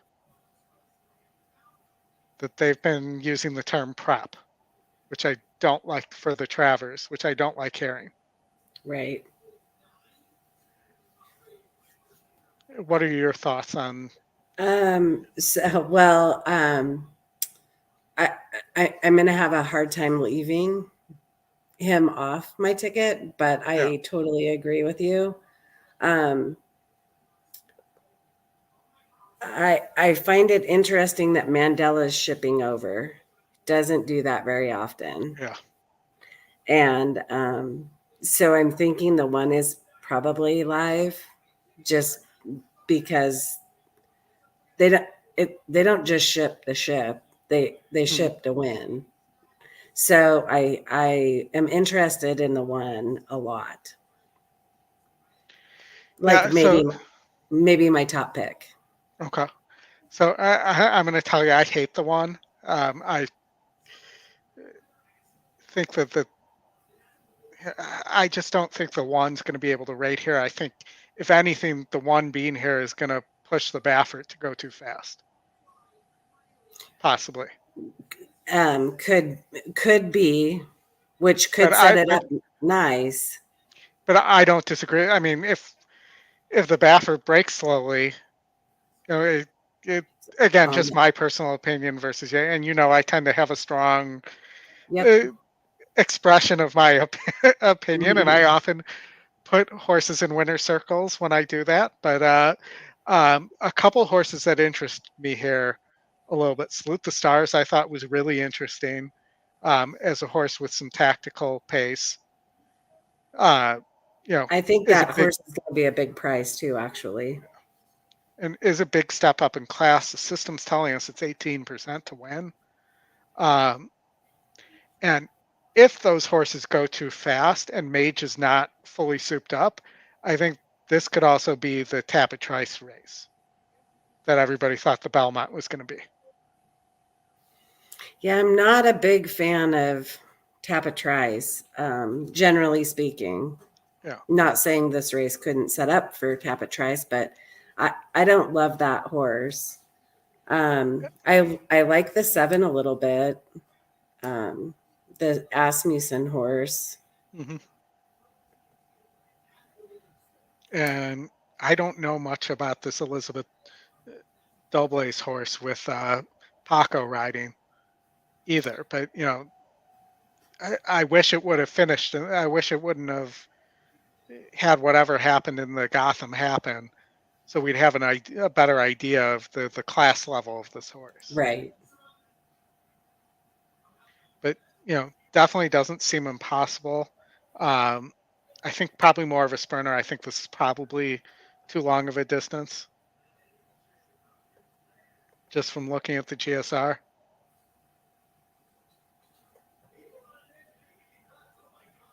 Any thoughts on?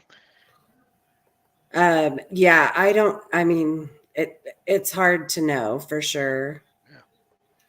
But that Mage is a proven winner. It's just is he ready to fire? Is he good? Is he good enough? But all of these horses are probably pointing to the Travers, or all these horses that run well will probably point to the Travers. Agreed. And, I'm interested to see the workout report on Arabian Night and see if it's working like it was before the minor injury, or what I think it was a spike to fever or whatever the case was that took him out of the Derby. But, also something to keep in mind if this does go off, Arabian Night also has a win over Sloppy Track. Right. So we still have a few more minutes till Toga here. I wanted to show you one of the other horses I found interesting here. So I like the 6 Loved. You'll notice I have a note there as well, to possibly steal this race on the front end. I love that horse as well. Yeah, I mean, search results. Go ahead. I'm on that horse as well, for sure. Nice. I mean, my opinion is search results is a hanger, but obviously has a major class advantage, so it may not matter. I mean, it may, but just in general, you look at these lines, with the exception of last year's Molly Pitcher and that Ruffian, all these other races, was in position, hung, wouldn't go by, or got past. Right. Granted, they're grade 1s, and this is a grade 3, and that's a significant drop. But if Loved is this horse that didn't get the lead and won by 12 lengths, and is just adding a extra half furlong and is going up in GSR, this is something to potentially watch out for. I didn't look at this, but I've got to guess that is Irad. No, it's Gaff. Well, I know, but where is Irad? Is he not riding tomorrow at Monmouth? I don't think he's at Monmouth. I think he's still at he's either at Delmar or he's at Saratoga. Okay. That's kind of interesting. I do not see him in the turf race either. Yeah, I just did a quick search too. I couldn't find him. It's interesting. Pratt's been on this horse the last 5-6 races, and prior to that, it was Irid, and now Rosario's picking up that mount. If there's anybody who can get a horse in trouble, it's Rosario. But he also might be the one to push that horse past in the stretch. Isn't he known as a strong finisher? Slow breaker, strong finisher. Yeah. But I really like the 6. And search results also did, I'm guessing, win this same race a year ago, last year. That was, well, his last win, it looks like. And I did see that Clarier and Nest are going to be drew into the same race. I think it's next weekend at Saratoga. So that should be an interesting race as well. Yeah. There's only, I think, 4 or 5 and that's horses the thing there. about search results too, is search results was probably in over his head in all those grade 1s that he's run. I mean, he's running against Clarier, Malathat, some pretty good horses. Absolutely. And we're going into the gate at Saratoga here. We are I guess 3, I better 4, start watching. 7, 8, 9.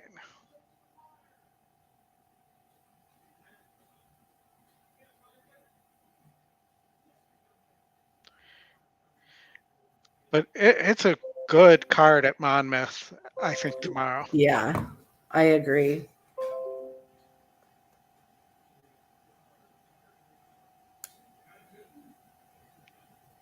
And decent sized fields too. So even if you get the favorites, it still could pay pretty decent. And as we're doing this here, I'm going to bring Justin in so he can say hi. Hello, Justin. You have the best woman handicapper I know in the entire world on the show, Oldy. Lexi, it's good to see you. Good to see you too. I'm lucky to count Lexi amongst my friends. She's doing a great job.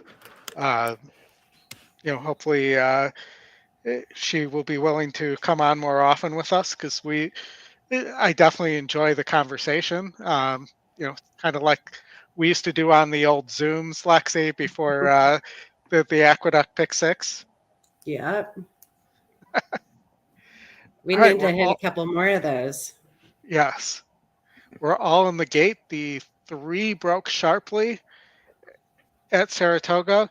Justin, we took a chance and played the 1 turf race at Saratoga to go off after the sequence starts, so that we would get all there. And we only took 1 horse there.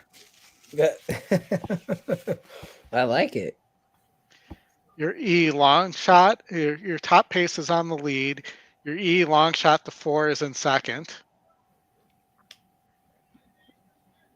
I think that I might be on the wrong race in my head here, but top pace is definitely on the lead, which you'd expect. And it is the E long. No, I was on the right race. Yeah. And your favorite O captain is sitting to the outside in 3rd. Pretty nice slow fractions. And the distance is mislisted on Spires right now because they changed it to 1.25 miles. Be nice to get the 4 home. Yeah, definitely. Why can't I get an E long shot winner?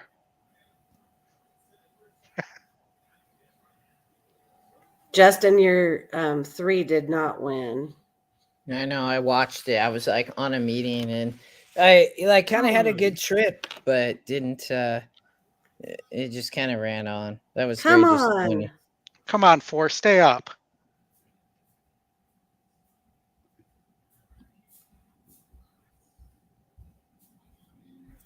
That horse went off at 14-1. Wow.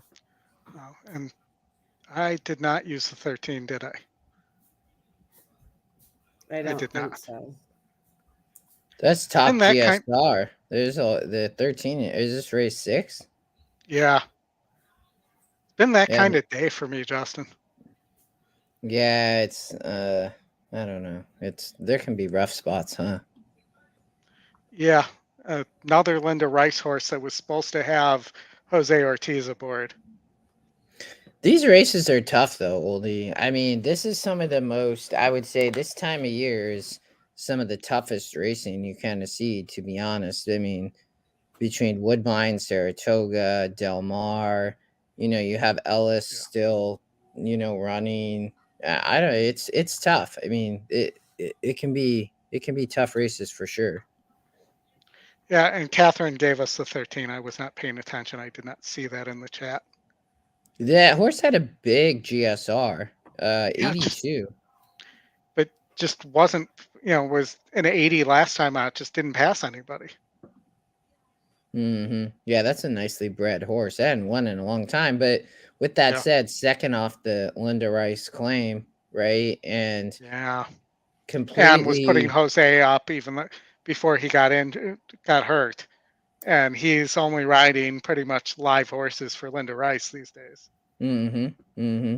I mean, it was the favorite on the morning line, 5-2, right? I mean, but he sure didn't like it on the morning line or the win percent. I mean, it was tied for the lowest win percent.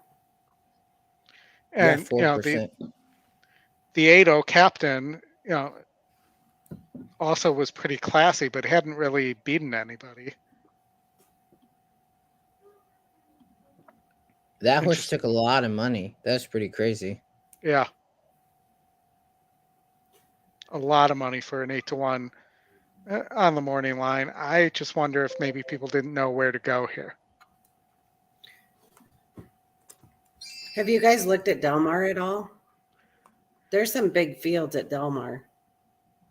I like I preferred the late pick 5 section at Del Mar.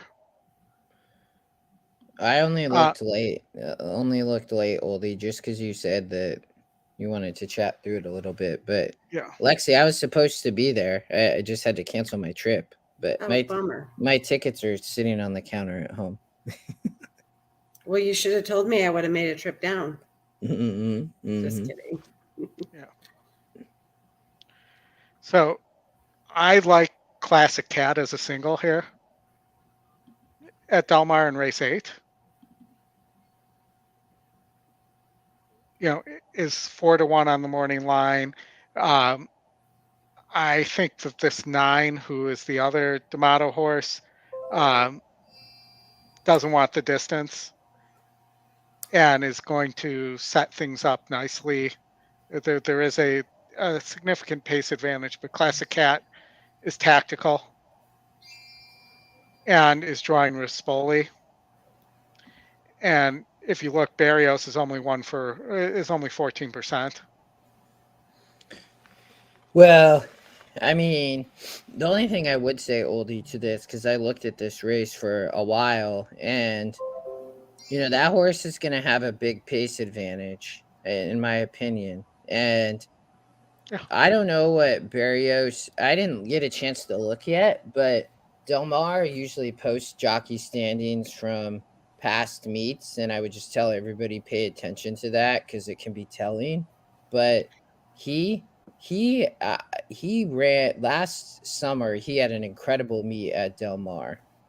From just my recollection, I didn't look at the stats, but I know that horse looks like on GSR it doesn't want to go the distance, but it does have a 70, at just over a mile. And but its top 3 are all sprint distances, and 3 out of 4. Yes, but I mean, it's not to say that horse can't sprint. I mean, it did wire. It's wired in both its wins, right? And there's not. I mean, maybe somebody shows speed, and if that happens, I think your concern will hold true. But if this horse gets loose, it's going to be extremely dangerous on the front end, in my opinion. If there's a bunch of pace in this race, though, you could have a bomb in this race. But you're singling. Who are you singling? Classic Cat, who Oh, doesn't need to be, who is a little tactical. Also, and I think it's worth mentioning that this horse's only loss came on dirt. So that, this horse belongs going a mile on the turf. Mm-hmm. I also want to mention on this, not the morning line favorite, that's the 10 horse, Escape Artist, who's a nice horse, but I think needs to be closer to the lead and is a little less tactical. The other thing I want to mention there too, though, and it may not matter because of the speed, but outside of the 8 post on that turf course, typically does poorly. And we saw that at last year, as well as the Breeders' Cup 2 years ago, that you were able to just toss those wide horses on the turf course, the way we do at Gulfstream. Some of those horses that are wide on one turn races. Well, I wish you luck. If I struggled to single in that specific race, I thought it was hard to find a single, but that doesn't surprise me on, Del Mar. What about, if we talk, did you see in race 9, you got, Bob Baffert, right, with Espinosa's riding this 12 horse Tahoe Sunrise, who's, going to be sprinting on the dirt. Yeah. No, I did see that, and I have not had a chance to look at the workout report yet on this. But well, yeah, I'm sure that horse is working fine with Baffert. But this is ironically the American Pharaoh pairing on an American Pharaoh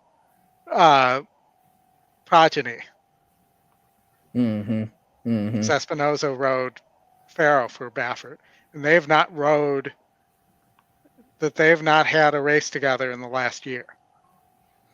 I think this horse is going to be extremely dangerous. I don't worry about the outside post because that horse has speed. So, then the outside post sprinting on I was just looking up the statistics, Oldy. I mean, you want to be on or kind of near the lead within a few lengths, essentially. You close. I mean, you see all the closers. You see these horses that are 3% and 1%, and I'd cut even the 10 there, but. There's a lot of speed here, and I got to imagine this horse is going to sit just an amazing trip. And you can see the morning line, right, has this horse at 3-1, which is from EquinEdge, which is just incredible. Lightly raced, allowance, going to sit off all of this speed. Espinosa is going to just try to rate stock behind all this speed. Yep. And I think that horse is going to sit a great trip. Lexi, what about you? What's your opinion of, have you had a chance to look at Del Mar? I am looking. I like the 12 a lot. I think that horse could sit a really nice trip. My only concern on the 12 is I don't know that this horse can rate. Just from looking at it, it may need the lead. And I do want to point out the much more classy Baffert that has Bravo aboard there. The GSR is not as good, but did almost win the Robert B. Lewis, against 68s. Is dropping back down to its lowest level here since breaking. It broke its maiden in a stakes race. And it has shown the ability to not be on the lead a little bit and pass horses. Yeah, it's Scott was just saying it's a great card. It's an amazing opening day card. They do such a good job. I mean, just massive fields, and Yeah, they're not going to have a bunch of scratches. I mean, weather-wise, it's incredible. So, yeah, I don't know this. I like this race just because I think you can cut horses here, in my opinion. You can cut all those 8, 9, 10, 11, and Oldie, when I looked at this, so if you look at like the pace of the race, right? I just think there's going to be such a boatload of speed here. I don't necessarily, the 1 I think has to send. The 2 is sending. The 4 is And the sending. 2 is going to stop even if the 2 does send. No, I know. That's my point. So you're going to just have this boatload of speed up front here on the dirt that's just going to be absolutely flying, which again, I totally prefer the 12 post, has speed, I would just, to your point, if can it rate, I mean, I just think it's so young, right? It's, Yeah. it's only its 4th try as a 3-year-old colt. Like this horse could just be coming into its own, and drops in here, right, to an $83,000 purse allowance. I love the morning line angle, and then you have the long shot angle, and it's the top win. I don't know in your data, Oldy, what that kind of shows, but it's and it's also, it's up there on SOR, right? To your point, Baffert has the 3. So that horse. My concern with the 3, right, though, is like, and maybe it's okay, and it's just going to sit back and let the 1, 2, and 4 go. But is that horse going to get caught up in all the speed as well? Where the 12 just, I feel like, has that better post to be able to let all of that madness of the speed happen in front of it. Well, and we just saw a top GSR horse win, so I should ask, are we all sleeping on the 7? Right, for the Yakster. Yeah, I mean, it's got a great morning line. The EquinEdge morning line doesn't like it, but that's you just have to, and it's low win percent. It's just what happened in that last race, right? Top GSR. The other algorithms don't agree, right? But but also 7% is actually pretty decent in a 12-horse field. And this horse, if the 12 can't rate, this horse is going to sit that trip that you think the 12's going to get. Yeah, I mean, it's so hard to win off of a maiden breaking win. It did it nicely, right? It absolutely romped the field. There was only 6 horses at 17-1, but to come back and win now an allowance at Del Mar, that's, to me, is going to make it that's the biggest thing that I think that horse will have to overcome, is an experience standpoint versus facing some of these others, right, that have won and raced versus very competitive fields. It's a great allowance race. It really is. Yeah. And we just missed the Woodbine just went off. We haven't been paying that. 7. Oh, sorry, Oldie. Both the 7 and the 12 have 3-star works, but it looks like the 12 is working really nicely. And again, it is the American Pharoah by American Pharoah group. Wow, that pace at Woodbine of almost 26 seconds in the opening quarter, and then they went much faster the second quarter here.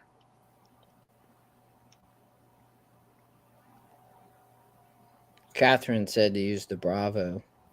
The other horse we didn't talk about in that race is the 5, which maybe, but Mike Smith is riding, so.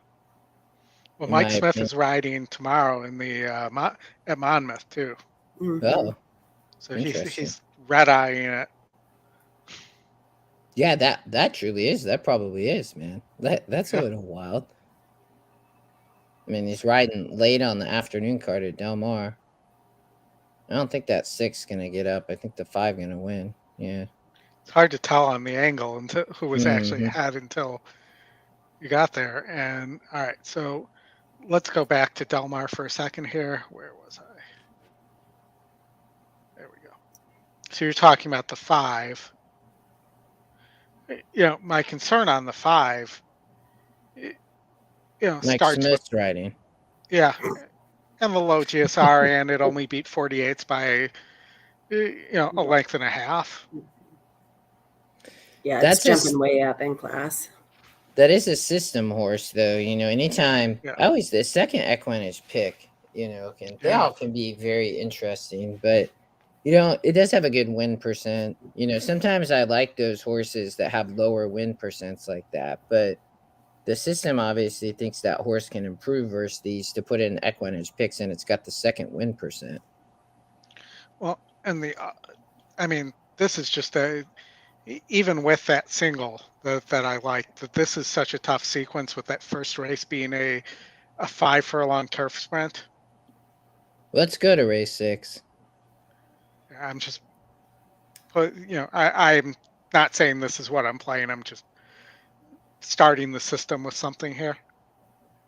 All right, so race 6. The 5 furlongs, it does seem like pace seems to hold more than 5.5. The 12 is your top pace long shot, but and is dropping to its lowest level, but does look like the type of horse that stops or has been stopped. Well, I guess that's at 6.5. It's been stopping. So maybe it just needs the shorter distance. And again, this is Barrios and Hansen. That's the same, I believe, the same combo as the Chosen Vron. Mm-hmm. No, you like that horse? Yeah, that's going to be running, I think, next weekend in the Bing Crosby. Don't quote me on that. I saw it as running is a probable in a grade 1 sprint at Del Mar next weekend. And I'm the first one to tell you not to get emotionally attached to horses, but that's my favorite horse, as people know. We know that. So what do you think here, Justin? Or Lexi? The 4 is also your top GSR, is your second pick, can't rate at all, needs the lead.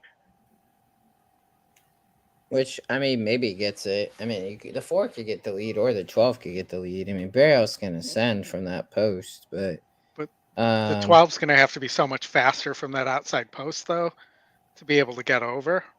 Mm-hmm. Mm-hmm. And, you have the 9. The 9 was grade 3 placed at 5 furlongs. I'm not really a fan of the 9 necessarily, but I don't know. That horse is gonna have to come from ways back, but maybe he is all right. There's just a lot of speed in front of it, so maybe it's able to kind of sit a good trip.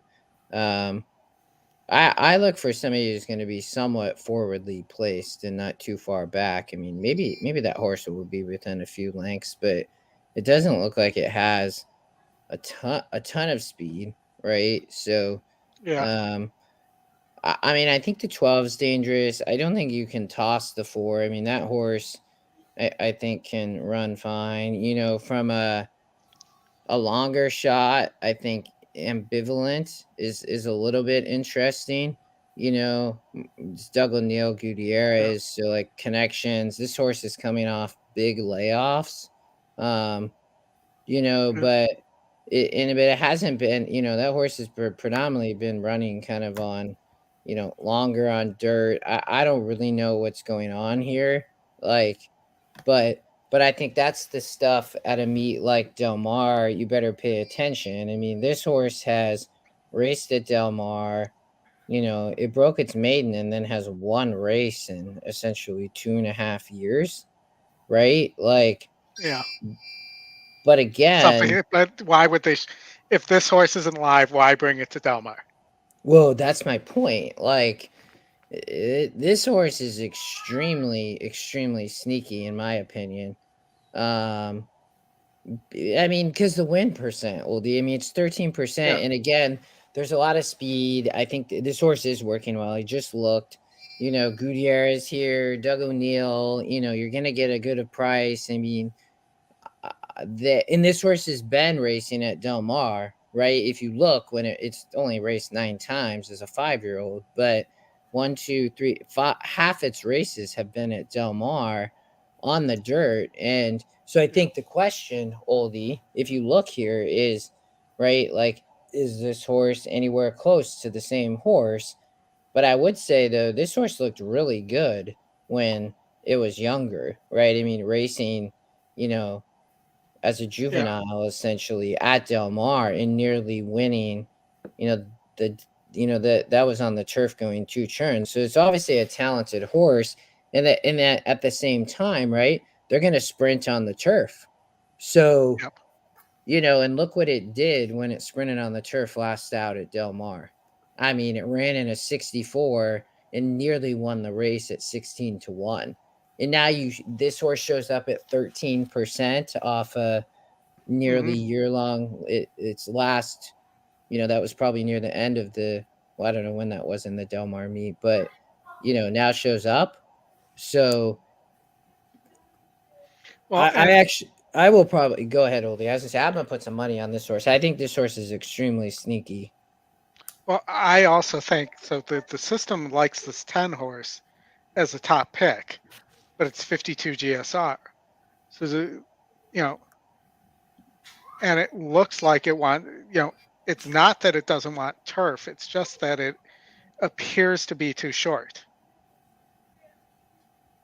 Yeah, I'm seeing that. Yeah. Yeah. I mean, it's 65 at 5.5 and 52 here. And it's going to get, I mean, this pace doesn't always play out that way, but this pace looks pretty hectic. You know, could this horse get the pace to run into? I think it's going to be too hard, though. Like, that horse has 0 speed. Yeah, but, you know, look how close it's gotten at 6.5 and 6. And I can't tell if this is down the hill or not, but, you know, this horse can finish and is going to and should get a pace. And I agree, it has 0 speed, but if there's a pace meltdown, you know, do you trust the 8 here? I don't. I mean, that horse 19%. I mean, it's you know, has a win in a second. You know, its last win came at Del Mar off 5 furlongs on the turf and broke its maiden. But yeah, but hasn't passed anybody since then. What's Lexi's thoughts? We gave her all this time. She's laughing at us. We gave her all this time to handicap. I like the 6. I think the 6 is going to surprise people. I think this race might be a mess. It's a tough one. For sure. You know, personally, Justin, I prefer the 9. It's much higher percentage connections to the 8. Yeah, I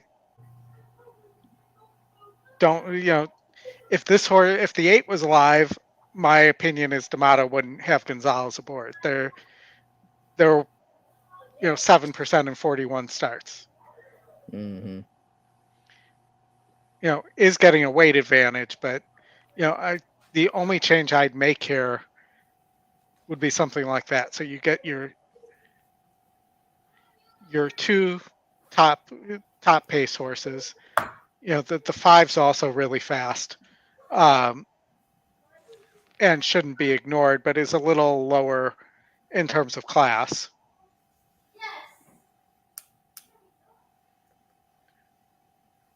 But I'd have I'd be 4, 6, 9, 10, 12 here. All right, I got to run back to another meeting. These short stints are not enjoyable. And Lexi, thank you for sticking around so long too. Oh yeah. All right, good luck. The best day of, you know, it's like the best horsing race day of the year, opening day at Del Mar. Well, tomorrow should be pretty good too, I think. I agree. I do agree. And, you know, the Monmouth card's nice. The Ogden Phillips, I think, is tomorrow too at Saratoga. So, Excellent. Go make your meeting, Justin. Don't Good to see let you. us make you late. Good to see you all too. Good luck this weekend. All right. You Thanks too. all. All right. too. Talk to you soon. Bye-bye. What about race 7 at Del Mar? Do you have any live handicapping thoughts there? I've not had a chance. This whole card looked really, really tough. I kind of like the 10 and 11. I should look at the workout report. 10, 11. The 11's going to be tough on the lead, it looks like. And then it's the 11 has a 3-star work. 2.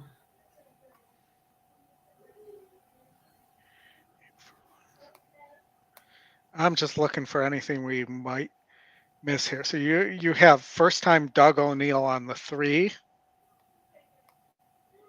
but coming off a maiden breaking win for Calhoun at Ellis at a 1-turn mile, and this is a 2-turn mile. And then you have the other horse that's interesting to me is this Peter Miller horse, the 2. Yeah, Peter Miller can always be tough and sneaky. Yeah, and he does have a 4-point GSR improvement here on the stretch out, though against 54s as a maiden didn't run well going 2 turns. So keep that in mind. You also have the long shot here, the 7.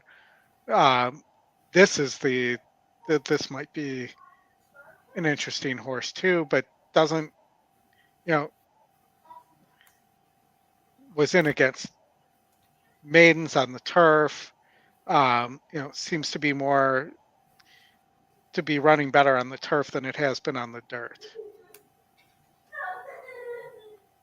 Let's see. So that's Jeff Mullins with Barrios. They're 26%. So I would have to assume the E long shot's probably live too here.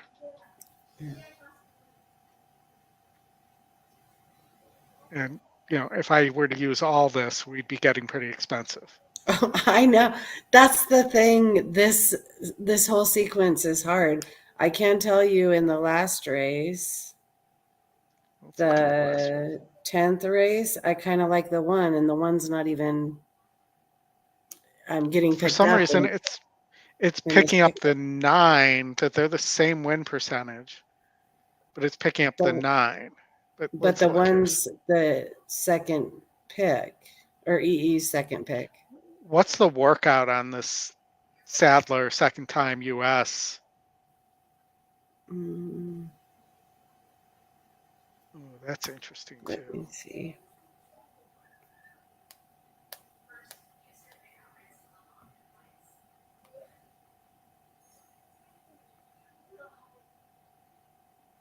It's got a 3-star work. I mean and it's the top pick. Yeah, I mean this 9 looks like a hanger to me. 1-star work. I mean, almost won a grade 2. Hung here. If it was the favorite, we'd say it's a money burner. It just gets close and doesn't finish. Right. All right, so let's do this. Let's toss that horse. Let's look at the ones it is using before, and let's add the 1 because we for sure know we want to use the 1. So it's interesting that the top win percentage is 12-1 on the morning line. And this is another Papadromo horse. That the question is does this horse go fast to try to set up for the 9, who needs the pace? Well, the 9 has a 1-star work. I don't really love that 9 horse. Let's see. So the top E pick is this 11. All right. So, but things like it's SOR being is going to be showing up high because of this grade 1 it ran in that it didn't really run and was on the dirt where it didn't want to be. Again, this horse looks like it hangs too. Right. I mean, all these, it's getting close. It is drawing Rispoli. I don't see, so I saw tomorrow that JJ's riding, but I don't think I've seen him on the card. I did a quick look too, because I like JJ in the last, generally speaking. Yeah. That's burned me a bunch of times. Yeah, I know, right? Yes. No more. All right. So my opinion, Justin would kill me for this, but I don't like the 4, the long shot here. I think it's class compromised. I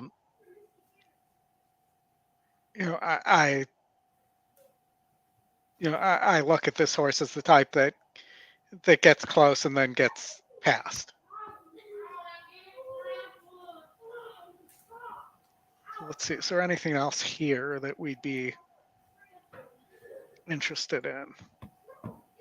Let's just take a look at the rest of the metrics here. So we have the top GSR, we have that 6 horse, we have the top SOR, top pace. Let's see. How about the 7 horse? Also another hanger, but yeah, that's straight bred against synthetic. Well, how about jockey trainer combos here? Any ones we missed out on? I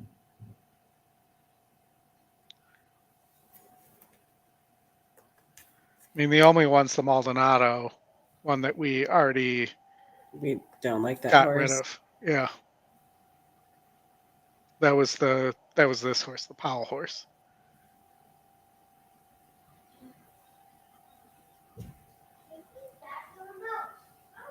Let's see. So Simon Callahan. And Rispoli always rides good on the turf too. It's just something to take note of. Here's one that we might have missed had I not drilled into it. Can you look at the workout report on the 2? Non-graded stakes winner on the turf at a mile. Hasn't run since 2021 at Del Mar. And I believe that was it won a race on the Breeders' Cup card, but obviously not a Breeders' Cup race.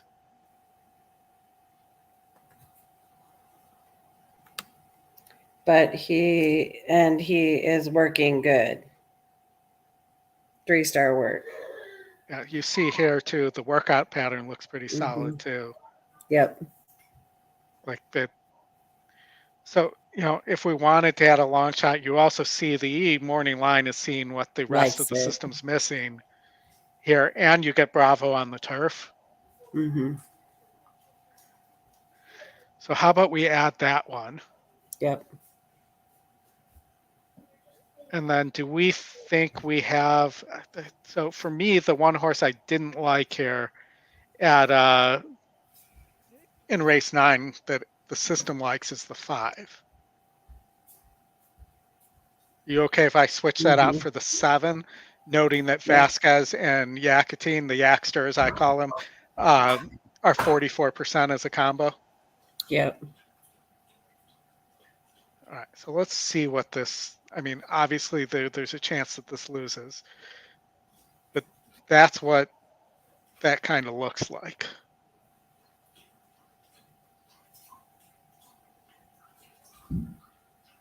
I bullying you into the single of the 1 there, or did you have another thought? I think this card is tough. I think that it's probably just as good a single as any.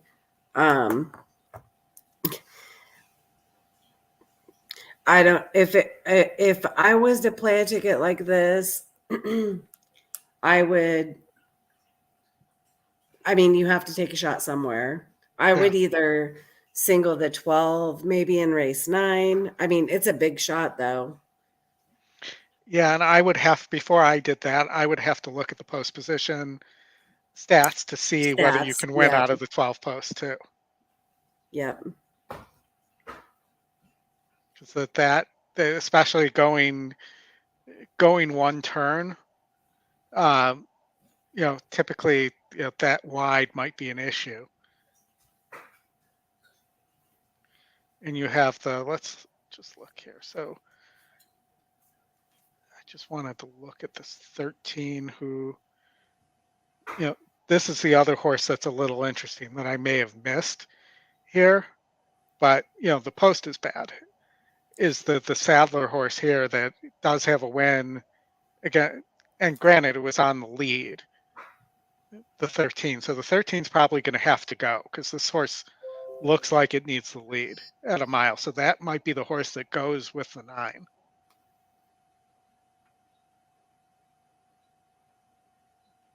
In race 3, Justin was concerned about that. Yeah, it looks like, I mean, the 10 could be up there as well. I mean, it looks like there is a fair amount of pace in that race. Yeah. Just the one thing about the 13 that you'd want to definitely consider is when you see that money bags and that it's the EE long shot. Yeah. I mean, those are 2 independent metrics that are indicating that this horse may run well. Absolutely. And maybe not win, but maybe get a piece. Absolutely. Yep. The other horse that I think could potentially be interesting, and again, the distance is the question here.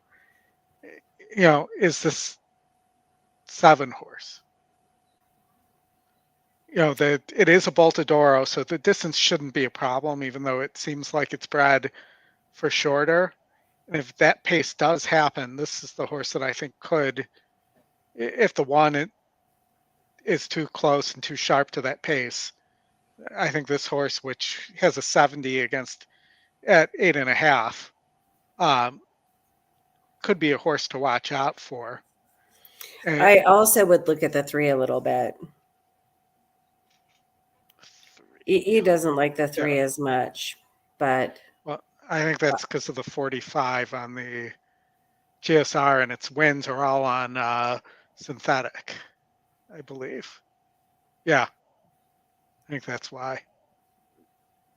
But it might be a horse to look at.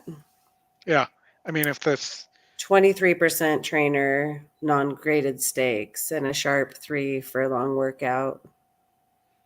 What about first time US? I don't have a stat on that, but yeah. Okay, that usually tells me it's not good, that they don't, because usually when it's good, they print that stat. That could be. Well, and also I've noticed that EE sometimes doesn't have as much to evaluate on. So sometimes you'll see it's kind of an anomaly. So maybe the play here is I'm looking at the 7 at 15-1, and I'm thinking, well, maybe you play a double, or you play pick 3. Yeah, pick 3 or something like that to it, and you take the section. You feel the section of the races you feel the best about. So whether it be 4 to 8, or I'm sorry, 6 to 8, or race 7, 8, and 9. And you run with those. Yep. Because again, if that were to happen, the pick 3s today could actually pay pretty good because of the large field sizes and how tough this card looks. I think a pick 5 is really tough because I would have a hard time singling in any race. I mean, this might be a card where I play deep, a little bit deep in all the first 4 races and then single in the last leg. And then if you're live, then you can do a cover bet. That's true. Very true. Looks like we missed the the race 7 at Saratoga. Because we Well, weren't alive and we didn't care as much. Yes, exactly. The Pletcher horse, the 5, the E second pick won that race, so the E first time starter E long shot did not hit there. That's what I was tuning in to look at real fast, just to see. Oh, and Chad Brown came second. Yep.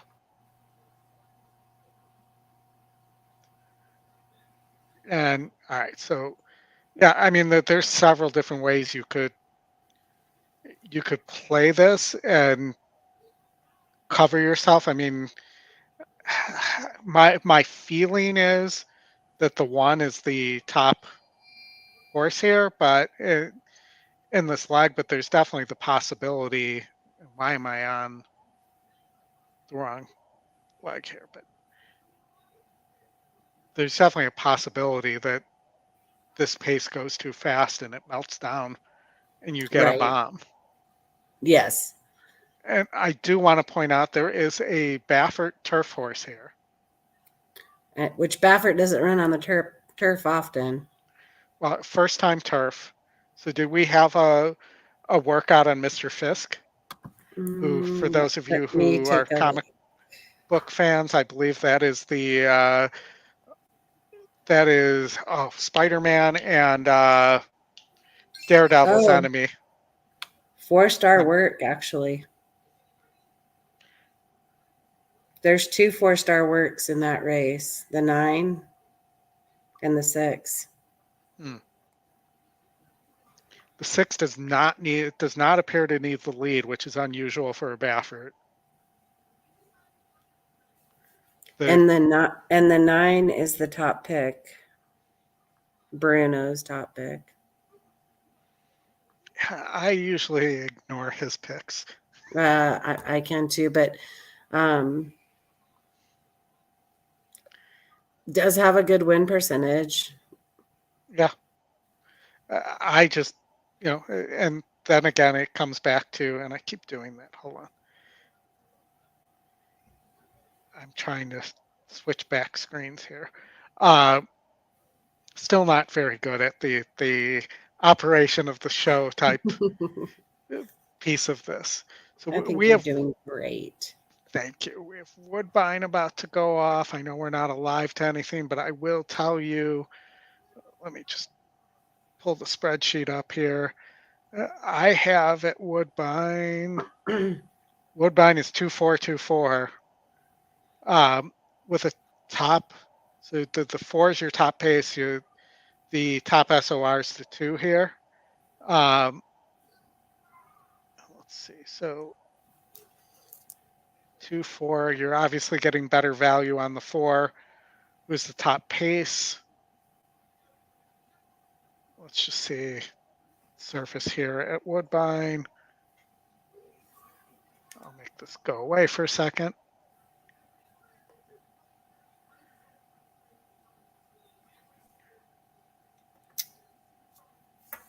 Second time starter for Kevin Attard. I kind of like this horse on the synthetic, where the 2 is not won many times. Yeah. So I might take a shot at the. And EE Morning Line loves it. Yeah, the 4-1 looks nice there. I might take a shot there. I'm going to have to pop off, Oldy, but okay. Thanks for having me. No problem. Thanks for almost getting me to the finish line here. I got about 10 minutes of show left. I really appreciate it, Lexi. I'd love to have you on more often as well. And, let's stay in touch and let's figure out a follow-up little handicapping show and session for the public and everything like that. You did a great job. And, Justin and I and Chris and everybody really appreciate it. Thank you. Of course. Talk to you soon. All right. Bye. Bye now.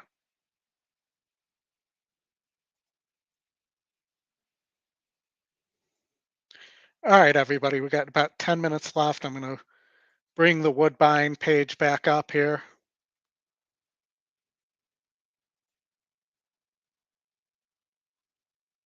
And I'm going to actually, before I do that, I'm going to take down the other two streams here.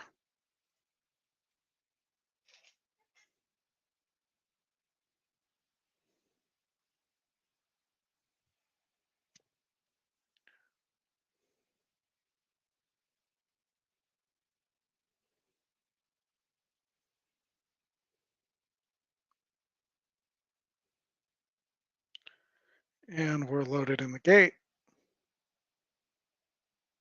Woodbine, I wonder if the Woodbine Oaks is tomorrow.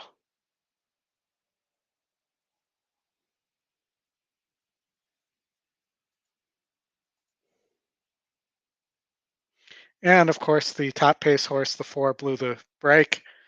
Kind of the way the day has gone.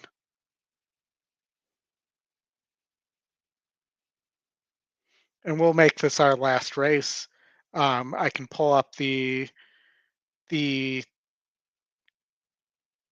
where we were at Del Mar in a few minutes, or in a minute when this race is over, and we can look at that if you want to real fast. But this will be our last race. And I appreciate everybody sticking it out with us.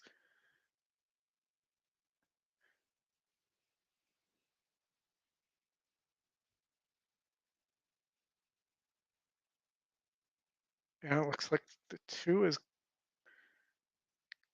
going to do what the 2 does, which is get to the lead and then get past. All right, everybody. Thank you very much. I appreciate all the time everybody spent. Scott, you've been here all day. I appreciate it. Catherine, I hope you're having a great day at Saratoga. Good luck, everybody, at Del Mar, and we'll talk to you soon. Thank you very much. Del Mar picks one more time. Okay. So real fast. This is, no, not that.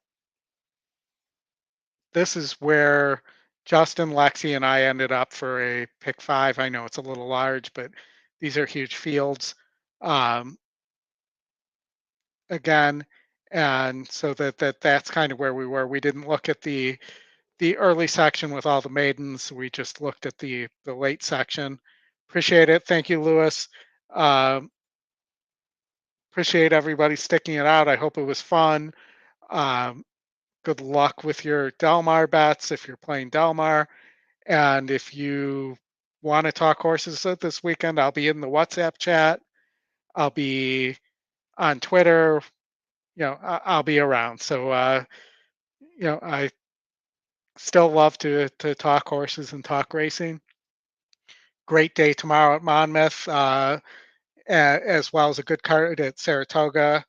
So let's have a great weekend, and I appreciate it, everybody. Thank you very much, and we will talk to you next Friday. Thank you.